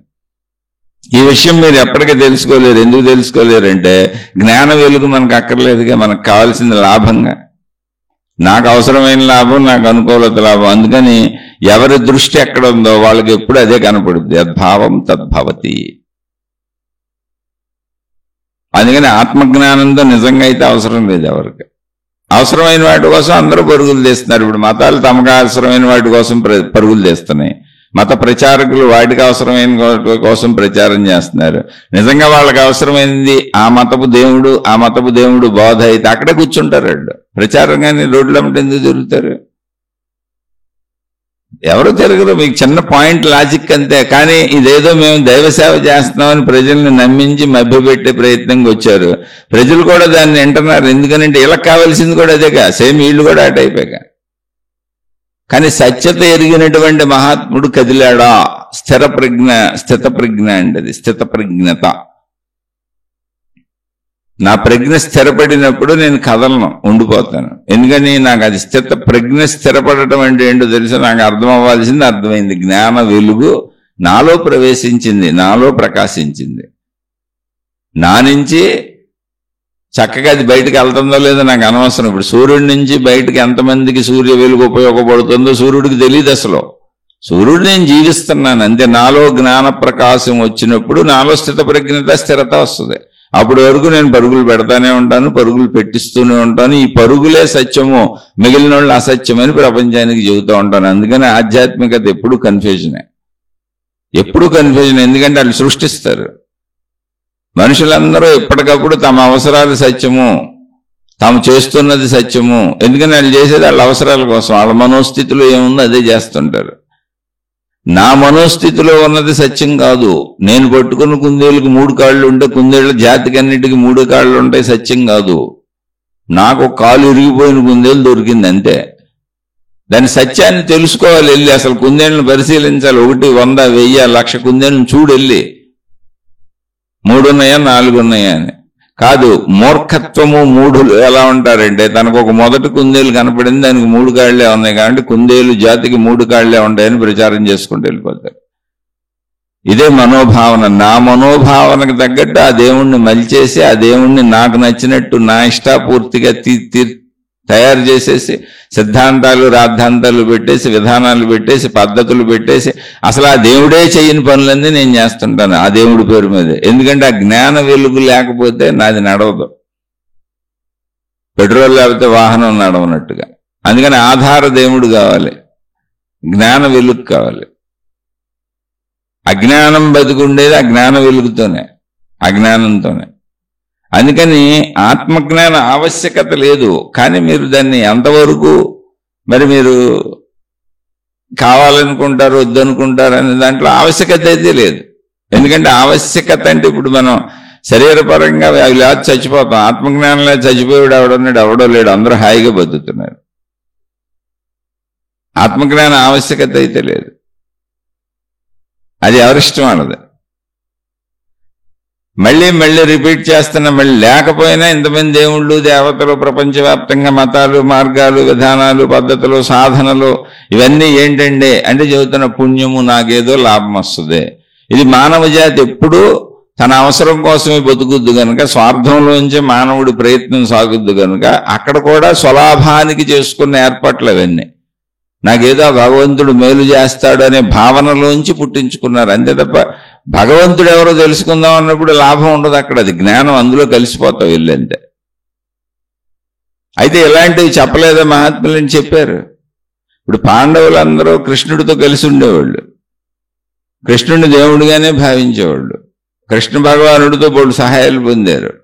మొత్తం యుద్ధాలు అయిపోయినాయి, అన్నీ అయిపోయినాయి, కౌరవులు చచ్చిపోయారు, వీళ్ళ రాజ్యం వీళ్ళకి వచ్చేసింది, అంతా బాగుంది. కృష్ణుడు ద్వారకకి వెళ్ళిపోయాడు, ఆయన రాజ్యానికి ఆయన వెళ్ళిపోయాడు, వీళ్ళ రాజ్యం వీళ్ళు చేసుకుంటున్నారు, అంతకాలం గడుస్తుంది. అప్పుడు పాండవులందరికీ అయ్యో బోళ్ళు జరిగిపోయింది మన జీవితంలో, తీర్థాటన చేసి వద్దాం అనిపించింది. అంటే పుణ్యక్షేత్రాలన్నీ దర్శించి వద్దాం అనిపించింది. చిత్రం ఏంటో తెలుసా, ఇంతకీ కృష్ణుడు అనే దేవుడు వెళ్తూనే ఉండి వీళ్ళ జీవితం మొత్తం వెళ్తూనే కలిసి నడిచాడు. వీళ్ళకి అందుబాటులో శరీరంతో ఉన్నాడు. భగవద్గీత చెప్పాడు. ఏంటి, కురుక్షేత్రంలో అర్జునుడికి భగవద్గీత చెప్పాడు. ఆ విషయం అందరికీ తెలుసు. పోనీ మళ్ళీ కృష్ణుడి దగ్గరికి వెళ్ళి భగవద్గీతను బోధించమని అడగట్లా, ఆ భగవద్గీత సారాంశం ఏంటని అడగట్లా. మనం అంతే మనకు నచ్చినట్టుగా మలుచుకుంటాం దేవుణ్ణి కూడా. అన్ని చోట్ల ఉంది అది, అన్ని చోట్ల ఇలాగే నడిచింది. మానవ జాతి చరిత్ర అంతా ఇలాగే నడుస్తుంది. అందులో సూక్ష్మతను పట్టుకోగలిగిన వాళ్ళే స్థిత ప్రజ్ఞకి రాగలుగుతారు. అంటే తాము అలా అవ్వకుండా ఉంటారు అంతే. స్థిర ప్రజ్ఞ స్థిత ప్రజ్ఞ అంటే ఏం లేదు, నేను అలా అవ్వకుండా ఉండటమే. వీళ్ళందరూ కలిపి ఏం చేశారు తెలుసా, పాండవులందరూ మళ్ళీ మేము కృష్ణుడికి ఏ పని చెప్పకుండా, ఆయనకి చెప్పకుండా ఏమి చేయమండి అసలు మేము. కానీ ఆయనకి చెప్పి చేసేయన్నీ ఏంటి, మాకు ఇష్టం వచ్చినాయి ఆయన్ని అడుగుతాం వెళ్ళి. ఆయన చెప్పిన మేము పాటించాం, మాకు ఇష్టం వచ్చినాయి ఆయనతో చేయించుకుంటాం. మమ్మల్ని రక్షించు, మమ్మల్ని కాపాడు, నిరంతరం ఇదే కదా. వెళ్ళారు, కృష్ణ భగవానుడి దగ్గరికి వెళ్ళారు. వెళ్ళి ఇలా మేము పుణ్యక్షేత్రాలకి తీర్థయాటన చేసి రావాలనుకుంటున్నాము, కృష్ణ నువ్వు కూడా రా మాతో అన్నారు. ఇప్పుడు చూసారు, దేవుడైనా మన పక్కకు వచ్చి మనిషిగా నుంచి ఉంటే మనం ఏమంటాం తెలుసా, రోజు కబుర్లు చెప్పుకుంటే కొత్త సినిమా రిలీజ్ అయింది వెళ్తున్నాను, మనోడు మంచి ఫేవరెట్, నీకు కూడా టికెట్ తీస్తాను రా దేవుడా, మన ఇద్దరం కలిసి వెళ్ళిపోతాం అంటాం. అది చెబుతాం. పార్క్కి వెళ్తున్నాను, బీచ్కి వెళ్తాను, మన అలవాట్లన్నిటికీ దేవుణ్ణి తిప్పుకుందాం అనుకుంటాం తప్ప దేవుడికి ఏమిటా, దేవుడి తత్వం ఏంటో మనం అలా ఉందామనే ప్రయత్నం అసలు ఎప్పటికీ చెయ్యం. సాక్ష్యం ఇదే. అనేక చోట్ల ఉంటుంది, మీరు చూసుకోండి. మీరు విజ్ఞతతోనే మనుషులను చూడబాకండి, గ్రంథాలు ఎతకబాకండి. మీకు ఎలా ఉందో అలా ఉందో లేదో చూడండి, మనం అలా చేస్తున్నామో లేదో చూడండి. మన మనస్సును మనం చూసుకుందాం. మానవ మనస్సు గురించి చెబుతున్నారు తప్ప ఇందులో మీకు ఉదాహరణలు ఎవరిని కించపరచడానికి కాదు. ఇందులో నేను ఉదాహరణలుగా వాడిన మహాత్ములందరి పాదాల మీద నా శిరస్సు పెట్టి వాళ్ళ పాద ధూళిని నా నెత్తిపై చల్లుకుంటున్నా. కానీ మానవ మనస్సు ఎలా అర్థమవుద్ది? అనాదిగా మానవ మనస్సు ఇలాగే ఉంటుంది. మేము దేవుడు అనుకుంటానే ఉన్నాం, పూజిస్తానే ఉన్నాం, ఆయన మమ్మల్ని రక్షిస్తానే ఉన్నాడు, మాకు కాపాడుతానే ఉన్నాడు. యుద్ధంలో భగవద్గీత చెప్పాడు, మనం అప్పుడు యుద్ధం హడావిడిలో భగవద్గీతను వదిలేసాము. ఇప్పుడు మనకు అంతా ప్రశాంతంగా ఉన్నాం కదా, భగవద్గీతను మళ్ళీ ఇంకోసారి ఆయనతో చెప్పించుకొని మనం దాన్ని ఎలా పొందొచ్చు, ఏంటి, ఆయన మనకి ఏం డైరెక్షన్ ఇస్తారు, ఎందుకంటే ఆయన సజీవంగా ఉన్నారు కదా. అందులో మనం అంటే పాండవులు అంటే ఆయనకి పంచప్రాణాలు కదా, మనకు ఆయన అంటే ఎంతో ఇష్టం కదా, మనం దేవుడనే ఆయన్ని పూజిస్తాం కదా అని అడగాలనిపించిందా? లేదే. మా జీవితాలకు వాడుకోవాలనిపించింది. మా యుద్ధాలు, మా కష్టాలు, మా బాధలు మంచోళ్ళైనా చెడ్డోళ్ళైనా. చెడ్డోడైతే ఆయనతో పోరాడాడు, మంచోడైతే ఆయన వాడుకున్నాడు, రెండో ఒకటే. అంతే తప్ప నీ వెలుగు ఏంటో నాకు అక్కర్లా. ఆయన వెలుగు భగవద్గీత ఒరిజినాలిటీ. దాంట్లోకి వెళ్ళిపోతే నేను స్థితప్రజ్ఞుడిని, స్థిరత్వాన్ని పొందినప్పుడు ఇవన్నీ అక్కర్లా. నాకు వీడితో అవసరం ఉండదు, ప్రపంచంతో అవసరం ఉండదు. ఎంత ప్రత్యక్ష సాక్ష్యంగా ఉందో అక్కడ. నేను కించపరచట్ల లెవెల్ని మానవ మనస్తత్వం చెబుతున్నా. వెళ్ళి అడిగారు, తీర్థయాత్రలకు వెళ్తున్నాం స్వామి నువ్వు కూడా అని. ఏం చేయాలి ఇప్పుడు? దేవుడు ఏం చేస్తాడు? దేవుడా నువ్వు ఎక్కడే కూర్చో, మేము తీర్థయాత్రలు చేసి వస్తాము, నీ ప్రార్థనాలయాలు వాళ్ళు కట్టారు కదా, ఆ ప్రార్థనాలయాల్లో నీయే అనేక రూపాలు పెట్టారు కదా, నువ్వంటే ఇప్పుడు కృష్ణుడి రూపంలో ఉన్నావు, కానీ ఇంతకు ముందు నుంచి ఆల్రెడీ రూపాలు ఉన్నాయి కదా. కృష్ణ రూపం రాకముందు రామ రూపం ఉంది, శివుడు ఉన్నాడు, రకరకాల దేవుళ్ళు ఉన్నారు కదా. అవే అప్పుడు ఉండే పుణ్యక్షేత్రాలు. ఇప్పుడు కృష్ణుడు ఉన్నప్పుడు కృష్ణుడు తర్వాత మళ్ళీ కృష్ణుడు పుణ్యక్షేత్రాలు ఏర్పడతాయి, మనుషులు కట్టుకునేగా. అంతకుముందు కృష్ణుడు ఉన్నప్పుడు ఏముండి ఉంటాయి, అంతకుముందు ఏముండి ఉంటాయి. అవే పుణ్యక్షేత్రాలు అయినా తిరిగి వస్తాం. ఆ తీర్థయాత్రలు చేసి ఆ పుణ్య నదులన్నింటిలో మునిగి వస్తాం అన్నారు. ఏం చేయాలి ఇప్పుడు? దేవుడు ఏం చెబుతాడు చెప్పండి? మొత్తం విశ్వరూప సందర్శనం చూపించాడు. సర్వము సృష్టి అంతా నేనే అని భగవద్గీతలో చెప్పాడు. యావత్ సృష్టి స్వరూపము నేనేని విశ్వరూప సందర్శనం చేశాడు. అనేక సందర్భాలలో కాలాలకు అతీతంగా, సమయాలకు అతీతంగా, ప్రదేశాలకు అతీతంగా వాళ్ళని రక్షించుకుంటూ వచ్చాడు. మొత్తం సృష్టి మొత్తం నిండి ఉన్నది నేనేని నిరూపణలతోనూ చూపించాడు, బోధలతోనూ చెప్పాడు, స్వయంగా ఆయన నోటితో ఆయనే చెప్పాడు. అది విన్నారు కూడా వాళ్ళు. అయినా మేము పుణ్యక్షేత్రాలు తిరిగి వస్తాము, నువ్వు ఎక్కడే కూర్చో అన్నారు. ఏం చేయాలి చెప్పండి? ఇప్పుడు దేవుడు నిజంగా మనకు కనపడిందేగా. నువ్వు చెప్పేది నువ్వు చెబుతావు, మేము అడిగేది మేము అడుగుతాం. ఎందుకంటే నువ్వు చెప్పేది అసలు మాకు తెలియదు. ఆ జ్ఞానం అంటే తెలియదు, అది మాకు అక్కర్లేదు. తెలియదు మాకు ఏం కోరుకుంటాం? ఒకవేళ తెలిసి కొంచెం అర్థమయ్యేలా నువ్వు చెప్పినా, ఇప్పుడు మేము ఇవన్నీ జ్ఞానంలో కలిసిపోతే ఇవన్నీ పోతాయి, శరీర భావాలు ఎగిరిపోతాయి. ఇవన్నీ వదలగొట్టుకునే అంత ధైర్యం మా దగ్గర లేదు. మేము వీటితోనే బతకాలనుకుంటున్నాం. కాబట్టి నువ్వు మాకు వీటికి సహకరించు. మేము పుణ్యక్షేత్రాలకు వెళ్ళి వస్తాం, నువ్వు కూడా రమ్మన్నారు పైగా ఆయన్ని. ఇప్పుడు ఆయన బాగా క్లోజ్ అయితే ఎంత ప్రమాదం చూడండి. దేవుళ్ళు గురువులు మహాత్ములు బాగా క్లోజ్ అయితే ఇదే ప్రమాదం. అడిగారు ఆయన్ని. అడిగితే ఆయన చిరునవ్వు నవ్వి, నేను రాలే, నాకు చాలా పనులు ఉన్నాయి, కానీ మీరు నన్ను ఇంత దూరం వచ్చి నన్ను రమ్మని అడిగారు కనుక నాకు బదులుగా నేనే ఉన్నట్టు భావించుకొని మీరు చక్కగా దీన్ని తీసుకెళ్ళండి అని చెప్పి ఆయన పెరట్లోకి వెళ్ళి వచ్చి ఒక సొరకాయని కోసి తెచ్చి ఆయనకి ఇచ్చారు. వీళ్ళకి ఇచ్చారు, పాండవులకి ఇచ్చారు. నేనున్నట్టే సొరకాయ మీతో ఉంటే కృష్ణుడు ఉన్నాడు అనుకొని వెళ్ళిపోయింది చక్కగాని. ఇప్పుడు మనం గురువుల దగ్గర వాళ్ళ దగ్గరికి వెళ్ళినప్పుడు మన చేతుల్లో పెడతారు తాళ్ళలో, తాయెత్తులో, ఉంగరాలు, రంగురాళ్ళు, రక్షరేఖలు, విభూదులో, కుంకుమలో, పసుపులు, వాళ్ళ మతానుసారం ఏదో ఒక వస్తువు మన దగ్గర పెడతారు. ఆ వస్తువే ఆ దైవంగా వాళ్ళుగా భావించుకొని దాన్ని పదిలంగా దాచుకుంటూ ఉంటాం. అలాగే ఈయన కూడా కృష్ణుడు వచ్చినట్టే అనుకోండి, వెళ్ళండి అన్నాడు. వాళ్ళు అన్ని క్షేత్రాలు తిరిగేశారు, వచ్చారు, తిరిగి వచ్చారు. తిరిగి వచ్చినాక మళ్ళీ అందరికీ చెప్పాలిగా, లేకపోతే ఇప్పుడు మళ్ళీ ఇది విధానం మంది లోపల ఊరుకోదుగా. అందుకని మొత్తం అందరినీ పిలిచి ప్రసాదాలు పెడదాం, అన్ని పుణ్యక్షేత్ర ప్రసాదాలు తీసుకొచ్చామని భోజనాలు అన్ని వడ్డించి చక్కగా అందరినీ ఆహ్వానించి, ఇప్పుడు కృష్ణ భగవానుడు సొరకాయని కూడా అన్ని నదుల్లో ముంచారు.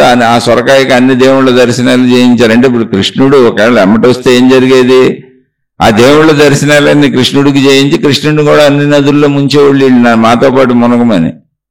ఒక పక్క సర్వదేవ స్వరూపుణ్ణి నేనే అంటే నేను తీర్థయాత్రలకు వెళ్ళి వచ్చి మళ్ళీ నువ్వు కూడా మాతో పాటు వచ్చి అన్ని నదుల్లో మునగమని అడగటున్నారంటే ఏం చేయాలని ఒకసారి మీరు ఆలోచించండి. అంటే ఇది కథే, కానీ అక్కడ కృష్ణుడితో పని లేదు, పాండవులతో పని లేదు, మానవ మనస్తత్వంతో పని ఉంది. దేవుడైనా ఏమన్నా చేయగలడా? ఎన్ని చెప్పినా ఇలాగే ఉన్న మనుషులకి దేవుడేం చేయగలడు? వాళ్ళే ప్రచారకులు, వాళ్ళే ప్రచారకులను అనుసరించేవాళ్ళు. ఇది మానవ మనస్తత్వం. ఎప్పటికీ ప్రపంచంలో ప్రచారాలు పోవో, ఎందుకంటే మానవ మనస్తత్వం తయారు చేసుకుంది మతాన్ని తన మనుగడ కోసం. ఎప్పటికే తన సంపూర్ణ జ్ఞానంలో ఎక్కడన్నా లీనమైపోయి స్థిర ప్రజ్ఞలో ఉండిపోతానేమో అనే భయంతో మతాన్ని తయారు చేసుకుంది. ఎప్పటికీ అది కదులుతూ ఉండాలి, కదులుతూ ఉండాల్సిందే మానవుడు. అందుకని దానికి దేవుణ్ణి కూడా వాడుకుంటున్నాడు. ఒకవేళ నేను దేవుణ్ణిలో లేననుకుంటారేమో, భౌతికం అనుకుంటారేమో, కాదు దేవుడే అని చెప్పి మతాలు ఏర్పాటు చేసుకొని మత ప్రచారకులు వచ్చి వీళ్ళందరూ ఇంకా మొత్తం గందరగోళ సాధనా విధానాలతో ఎవరిష్టం వచ్చినట్టు వాళ్ళు తయారు చేశారు. ఇప్పుడు కృష్ణుడిని కూడా అన్ని నదుల్లో ముంచేవాళ్ళు, అన్ని దేవుళ్ళ దర్శనాలు చేయించేవాళ్ళు. కృష్ణుడికి చిరునవ్వు నవ్వే ఎందుకులే అని సొరకాయని చేతిలో పెట్టాడు. దాన్ని బట్టి అర్థం చేసుకోండి దేవుడితో మనం ఎలా ఉంటున్నామో, దేవుడు మనతో ఎలా ఉంటున్నాడు. సరే అయిపోయింది, వచ్చినాక కృష్ణుడు కూడా వచ్చాడు ఆ ఫంక్షన్కి. మరి ఆయన లేకుండా ఫంక్షన్ చేయరుగా, మళ్ళీ రాగానే ఆయన కాళ్ళ మీద పడిపోతారు, నువ్వే మా దేవుడు అంటారు. ఆయనకు ఒక పీఠం వేస్తారు, ఆ పీఠం మీద ఆయన్ని మళ్ళీ వీళ్ళు ఎక్కడ కూర్చోమంటే అక్కడ కూర్చోవాలి. ఆయన కూర్చోబెట్టారు. ఇప్పుడు ఈ సొరకాయని నేను ఏం చేయమంటారు కృష్ణ అని అడిగారు. అయ్యో బలేవాళ్ళు, ఇన్ని పుణ్యక్షేత్రాల్లో తిరిగి వచ్చిన సొరకాయ, అది సామాన్య సొరకాయ. మీరు దాన్ని పచ్చడి చేసి చక్కగా ముందు ప్రసాదంగా సొరకాయనే పెట్టండి, ఎందుకంటే మీతో పాటు అన్ని నదుల్లో మునిగి అన్ని దైవ దర్శనాలు చేసుకొచ్చిన సొరకాయ అది. కాబట్టి దాన్నే ముందు నైవేద్యంగా పెట్టండి. పెట్టేసి దాని ప్రసాదాన్ని చక్కగా పచ్చడి చేసి దాన్ని ప్రజలకు ముందు కొద్ది కొద్దిగా అది ప్రసాదం పెట్టి తర్వాత మీ భోజనాలన్నీ వడ్డించండి అని. ఓకే అని అందరూ మొదలు పెట్టారు, అన్నీ చేశారు. చక్కగా అందరూ వచ్చి బంతుల్లో కూర్చున్నారు. ముందు దీన్ని వడ్డించారు, ఏది సొరకాయ పచ్చడిని. అందరూ చెప్పారు అందరికీ, అయ్యా ఇది అద్భుతమైన సొరకాయ, శ్రీకృష్ణ భగవానుడు ఇచ్చిన సొరకాయ. స్టోరీ అంతా చెప్పారు. మేము ఇలా కృష్ణ భగవానుడి దగ్గరికి వెళ్ళాం, ఆయన రమ్మన్నాం, ఆయన దానికి బదులుగా సొరకాయ ఇచ్చారు, మాకు పని ఉందని. మేము దాన్ని ఈ సొరకాయ అన్ని దైవ దర్శనాలు చేసుకుంది, అన్ని నదుల్లో మునిగింది, అన్ని పుణ్యక్షేత్ర యాత్రలు చేసేసింది. మామూలు సొరకాయ కాదు. మళ్ళీ వచ్చి కృష్ణుడిని అడిగాం ఏం చేయమంటారని. ఇది మీకు ముందు ప్రసాదంగా పచ్చడిగా చేసి పెట్టమన్నారు, ఎందుకంటే ఇది భోజనాలు కాబట్టి. దాన్ని చేసాం, శుభ్రంగా తినమన్నారు. అందరూ ప్రసాద భావనతో దాన్ని చక్కగా తీసుకొని నోట్లో వేసుకున్నారు. భయంకరమైనటువంటి చేదుగా ఉంది. అంత విషపు చేదుని అసలు వాళ్ళు ఎక్కడ చూడలే. అంటే కనీసం ప్రసాద భావనతో మింగుదామనుకున్న వాళ్ళు కూడా ట్రై చేసి మింగలేక ఊసేసి వాంతులు చేసేసుకున్నారు, అంత చేదు ఉంది. మొత్తం ప్రోగ్రాం సర్వనాశనం అయిపోయింది. ధర్మరాజు పాండవులు ఇప్పుడు అందరూ అల్లకల్లోలం అయిపోయారు. ఇదేంటి అందరూ వాంతులు చేసేసుకుంటున్నారు, ఊసేస్తున్నారు. వాళ్ళు పైగా తిడుతున్నారు, ఏమయ్యా కృష్ణుడి పేరు చెప్పి మాకు ఇలాంటి సొరకాయ పచ్చడి పెడతావా అని. ఏమండి ఇదంతా కథేనండి, ఇందులో మానవ మనస్తత్వం కోసం చెబుతున్నా. మళ్ళీ నా మీద పోరాటాలకు రాబాకండి, జస్ట్ కథ. మనం దేవుడు వచ్చినా దేవుడితో గతంలో వాళ్ళు ఎలా ఉన్నారు, ఇప్పుడు మనం ఎలా ఉంటాం. అందుకే ఎప్పటికీ ప్రపంచం ఇలాగే ఉంది, అది మారదు. మారాలి అంటే నీకు స్థిరత రావాలి అంతే, అంతకంటే దారి లేదు. అదే స్థిత ప్రజ్ఞత. వెలగాలి, నువ్వు వెలుగును వాడుకుందాం అనుకుంటున్నావు, వెలగాలని నువ్వు అనుకోవట్లేదు, అది ప్రాబ్లం. వెలగాలని నీకు అనుకోవాలంటే అసలు నీకు వెలుగు గురించి తెలియాలిగా, తెలియదు నీకు నేను శరీరం అనే భావన, నీకు శరీరం గురించే తెలుసు. అందుకని నీ శరీరానికి ఏం అవసరం అటే పరిగెడుతున్నావు. కాబట్టి ఆత్మజ్ఞానం అవసరతే లేదు. అవసరత ఉంటే అందరూ అటే పోయేవాళ్ళు, అవసరం లేదు అసలు. అది ఏది అవసరం ఉందో అటు పోతున్నారు అందరూ. సరే ఇప్పుడు ఈ సొరకాయ బాధితులు, సొరకాయ పచ్చడి బాధితులు వీళ్ళు పాండవులకు అవమానం అయిపోయింది, కృష్ణుడి దగ్గరికి వచ్చారు. ఏంటి కృష్ణ ఇది మీరిచ్చారు, పైగా మీకు తెలియకుండా జరుగుద్దా, మీరు సర్వజ్ఞులు కదా, మీరు సర్వం తెలిసిన వాళ్ళు కదా అంటే కృష్ణుడు ఏంటి అన్నాడు. ఇప్పుడు ఆ సొరకాయలో చేదుగా ఉంది. అవునయ్యా సొరకాయ చేదుపాదేను, అది మా ఇంట్లో ఉంది, చేదుపాదని నాకు తెలుసు, సొరకాయ చేదుగా ఉంటుందని కూడా నాకు తెలుసు. కానీ మీరందరూ పుణ్యక్షేత్ర యాత్రలు చేస్తామని వెళతంటే, పుణ్యక్షేత్ర యాత్రలన్నీ మనలో చెడును పోగొట్టుకోవడానికి కదా. ఈ సొరకాయలో చెడు ఏమన్నా పోద్దేమో, ఇది మంచి సొరకాయ అవుద్దేమో, దానిలో ఉన్నటువంటి చేదు స్వభావం పోద్దేమో, అందుకనే సొరకాయ కోసి ఇచ్చాను నేను, మీరు అదే భావంతో కదా మీరు వెళ్తున్నారు, ఏదో పుణ్యం సంపాదించుకుందాం అని, ఏదో పాపం పోగొట్టుకుందాం అని. అందుకని పుణ్యక్షేత్ర దర్శనాలు, పుణ్యనదుల స్నానాలు ఇవన్నీ చేసుకుంటా మీరు దీన్ని తీసుకెళ్తారు కదా, ఇది కూడా నీలా తరించిపోద్ది అనుకున్నానే అన్నాడు కృష్ణ భగవానుడు. సొరకాయ తరించలేదా, అరే మారలేదా, అరే మారిపోయి ఉంటుంది అనుకున్నానే అన్నాడు ఆయన. భగవంతుడు బోధలు ఇలాగే ఉంటాయి. నీకు అర్థమైనా అర్థం కాకపోయినా, నీకు డైజెస్ట్ అయినా డైజెస్ట్ అవ్వకపోయినా సత్యం ఇంతే. ఇది కథే. ఇందులో మళ్ళీ ఈ కథలోకి ఎవరిని లాగబాకండి, వింత వింత ప్రశ్నలు పుట్టించుకోబాకండి. కానీ ఇది కథే అయినా ఇందులో సత్యతింతే కదా. గుణమార్పు నువ్వు చేసుకోకుండా ఎట్టొస్తుంది. అందుకని ఆత్మజ్ఞానం అసలు అవసరమా అంటే అవసరమే లేదు, ఎవరికి అవసరం లేదు. ఎందుకని అంటే ఆత్మజ్ఞానం అనేది వెలగాలనుకున్న వాళ్ళకి, సూర్యుడు అవ్వాలనుకున్న వాళ్ళకి, జ్ఞాన వెలుగు అవ్వాలనుకున్న వాళ్ళకి, ఆ వెలుగులో కలిసిపోవాలనుకున్న వాళ్ళకి, తాను ఉండడు, తన ఎగ్జిస్టెన్స్ ఉండదు. తాను ఉండాలనుకున్న తనొక గురువుగానో, తనొక దేవుడుగానో, తనొక వెలుగుగానో కనీసం ఉండాలనుకునే వాళ్ళు ఎవరు దీనికి పనికిరారు. అలా ఉన్నట్టు నటిస్తూ ఉంటారు. వాళ్లే దేవుళ్ళు, గురువులు, మహాత్ములు అయిపోయినట్టు వాళ్ళనే చేసేసుకొని, వాళ్లే ప్రకటించేసుకొని, వాళ్ళ వైభవాన్ని ప్రపంచమంతా చాటింపు చేసుకొని, ఆ చాటింపు చేయడానికి శిష్యుల్ని, భక్తుల్ని తయారు చేసుకొని, ప్రచారకుల్ని తయారు చేసుకొని, అంటే తనను తానే దేవుడుగా ప్రజల్లో చూపించుకుంటున్నాడు. వాళ్ళ దేవుళ్ళు ఎందుకు అవుతారు? డూప్లికేట్లు. దేవుడు ఎప్పుడు దేవుడికి చూపించుకోడు. ఎవరు ఏ దేవుడు ఎక్కడ కనపడ్డాడు చెప్పండి? ఎవరికైనా ఏ దేవుడు ఏ దేవత ఎక్కడ కనపడ్డారు చెప్పండి? చూపించుకోరాళ్ళు. ఎందుకంటే వాస్తవం చూపించుకోవాల్సిన అవసరం లేదు, అవాస్తవం వాస్తవంలాగా చూపించాలి. కాబట్టి చూపించుకునే వాళ్ళు అనుకున్న వాళ్ళు కూడా దీనికి పనికిరారు. వాళ్ళే ఇవన్నీ సృష్టికర్తలు, ఈ మతాల సృష్టికర్తలు, మార్గాల సృష్టికర్తలు, ప్రచారకులుగా ఈ మొత్తం ఈ సృష్టిని అతలాకుతలం చేసి, మానవ జాతిని అల్లకల్లోలం చేసి, మాయలు మహిమలు అద్భుతాల పేరుతో కొట్టుకు సత్యాలా చేస్తున్న వాళ్లే. ఎందుకంటే వాళ్ళు దాని మీద నిలబడాలనుకుంటున్నారు. వాళ్ళు ఇప్పుడు గురువులై మహాత్ములై పిలిపించుకోవాలనుకుంటున్నారు. నిజమైన మహాత్ములు అసలు ఆ ప్రయత్నమే చేయలే. నేను రమణ మహర్షి గురించి చెప్పాను. రమణ మహర్షిని ఒక అతను అడిగాడని కూడా చెప్పాను. మీరు ప్రపంచం అంతా తిరిగి మీరు చెప్పొచ్చు కదా, మీ దగ్గర శక్తులు ఉన్నాయి కదా అని. ఆయన చిరునవ్వు ఊరుకున్నాడు. ఆయన ఊరుకుంటాడా?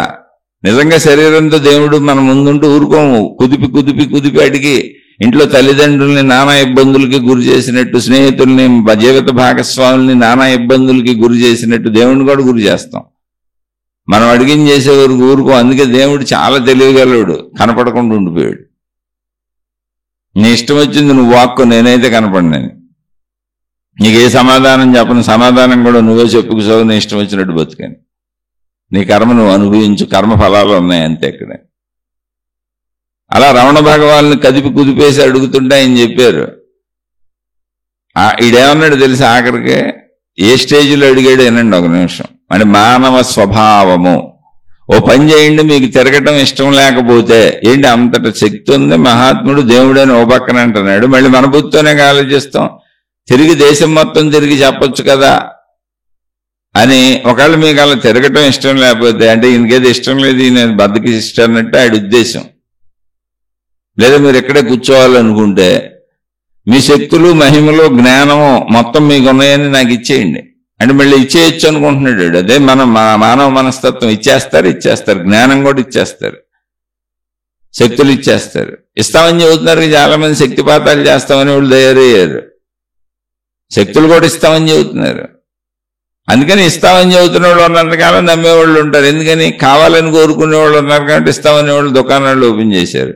ఇస్తామనేవాళ్ళు ఇస్తామనే దాన్ని నమ్మించాలిగా ప్రజల్ని. కాబట్టి అవి మొదలు పెట్టారు. ఆధ్యాత్మికతలు వాటిని చేర్చేశారు తెచ్చి. పాప అవన్నీ ఉన్నాయనుకొని వీళ్ళు అడుగుతూ ఉంటారు. నిజమైన వాళ్ళని కూడా అడుగుతూ ఉంటారు వీళ్ళు. నిజమైన వాళ్ళని అడిగితే సమాధానం ఏంటంటే దొంగలు ఇస్తామని చెబుతారు. ఆధ్యాత్మిక మార్గంలో దొంగలు మీరు కోరుకున్నవన్నీ నెరవేరుతాయి, ఇస్తాము, జరుగుతాయి అని చెబుతారండి. ఆ దేవుడి పేరు మీద, దేవత పేరు మీద. నిజమైన వాళ్ళు ఏం చెబుతారు? రమణ మహర్షి సమాధానమేనండి. రమణ మహర్షి ఏం చెప్పారు తెలుసా? నాయన అసలు నేను ఏమీ చేయటం లేదని ఎందుకు అనుకుంటున్నావు అన్నారు. ఏం చేయట్లేదుగా, ఇక్కడ కూర్చొని ఉన్నారుగా అన్నాడు. నాయన ఇలా ఉండటమే నేను చేయటం, అసలు ఈ శరీరంతో ఉండవలసిన అవసరమే నాకు లేదు. నేను ఈ శరీరాన్నే కాదు, నేను అనంత ఆత్మశక్తి స్వరూపుడను. మీకు అనంత ఆత్మశక్తి తెలియదు కనుక, మీరు తెలుసుకోలేకపోతున్నారు కనుక, శరీర భావనలో ఉన్నాను కనుక, మీ సౌకర్యార్థం, మీ సౌలభ్యం కోసం నేను ఈ శరీరంలో ఉంటున్నాను.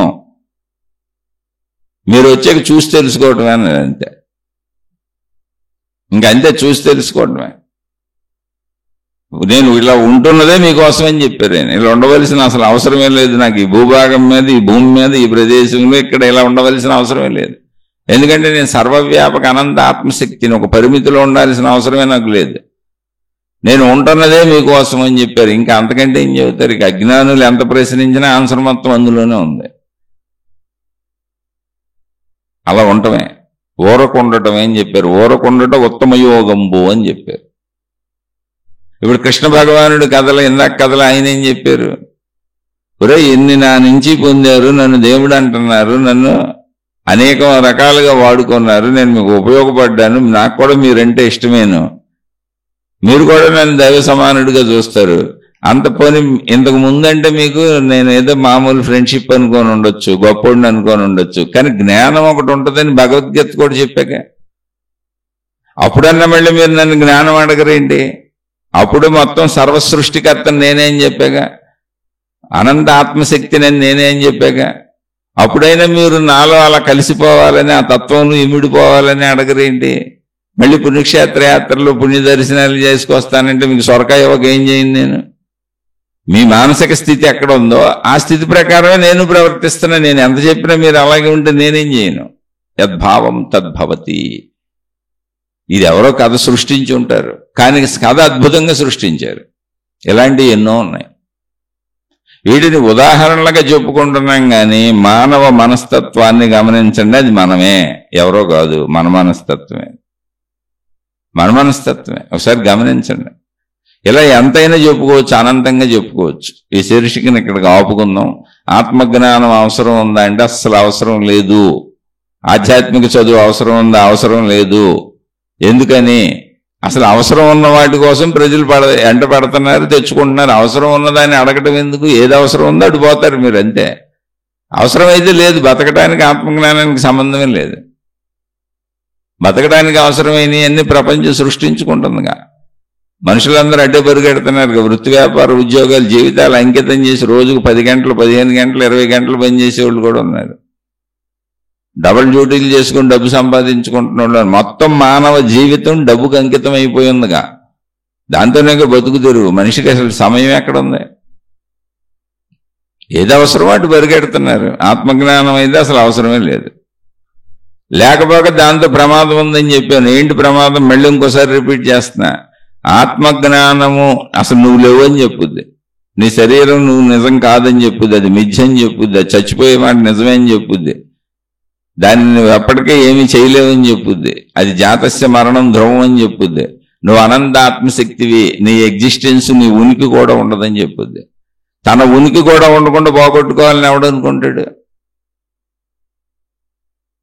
ఎవడనుకుంటాడు? ఎవరి కాళ్ళకి నేనుండి అనుభవించి భోగించాలనుకుంటున్నారు. భోగించాలంటే శరీరంతోనే కుదురుతుంది. కాబట్టి భోగులకి ఆత్మజ్ఞానం అవసరం ఉండదు. శరీర భావనలో ఆత్మజ్ఞానం అవసరం ఉండదు. ఆత్మజ్ఞానంతో పనే లేదు. ఆత్మజ్ఞానంతో అవసరం ఉన్నవాళ్ళు అవసరమైన అసలు ప్రశ్న వేయరు. ఎవరికి అవసరమైన పని వాళ్ళు చేసుకుంటారు. ప్రశ్న వేశారు అంటే అసలు ఆత్మజ్ఞానం అవసరం లేదు. అవసరం లేదు కానీ ప్రపంచం దాని పోకడలో అది పోతుంది. ఇంకా ఏమైనా సందేహం ఉంటే మళ్ళీ తప్పకుండా చెబుతాను. మీ స్టైల్లో మీరు ప్రశ్నించండి. కానీ ప్రశ్న ఎప్పుడు కూడా తెలుసుకోవాలని నిజంగా ఉంటే, మీరు తెలుసుకోవాలని నిజంగా ఉంటే, ఏదైనా కొంచెం గుణమార్పు చేసుకొని సద్బుద్ధితో కనీసం బతుకుదామని ఉంటే అడగండి.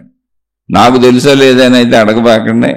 ఈడు ఎంత చెబుతాడు, ఈడు బొంద ఈడు అనే భావంతో అయితే అడగబాకండి. నేను నిజంగా చెప్పలేను, నేను సామాన్యుడిని, నేనే చెబుతున్నా. ఇప్పుడు దాకా చెప్పినవన్నీ కూడా వాచా వేదాంతం, ఊకదంపుడు మాటలు, నాకు ఆత్మానుభవమే అవ్వలేదు. అయితే అసలు నేను చెప్పను, ఊరికినే కూర్చుంటాను. అదే చెబుతున్నా.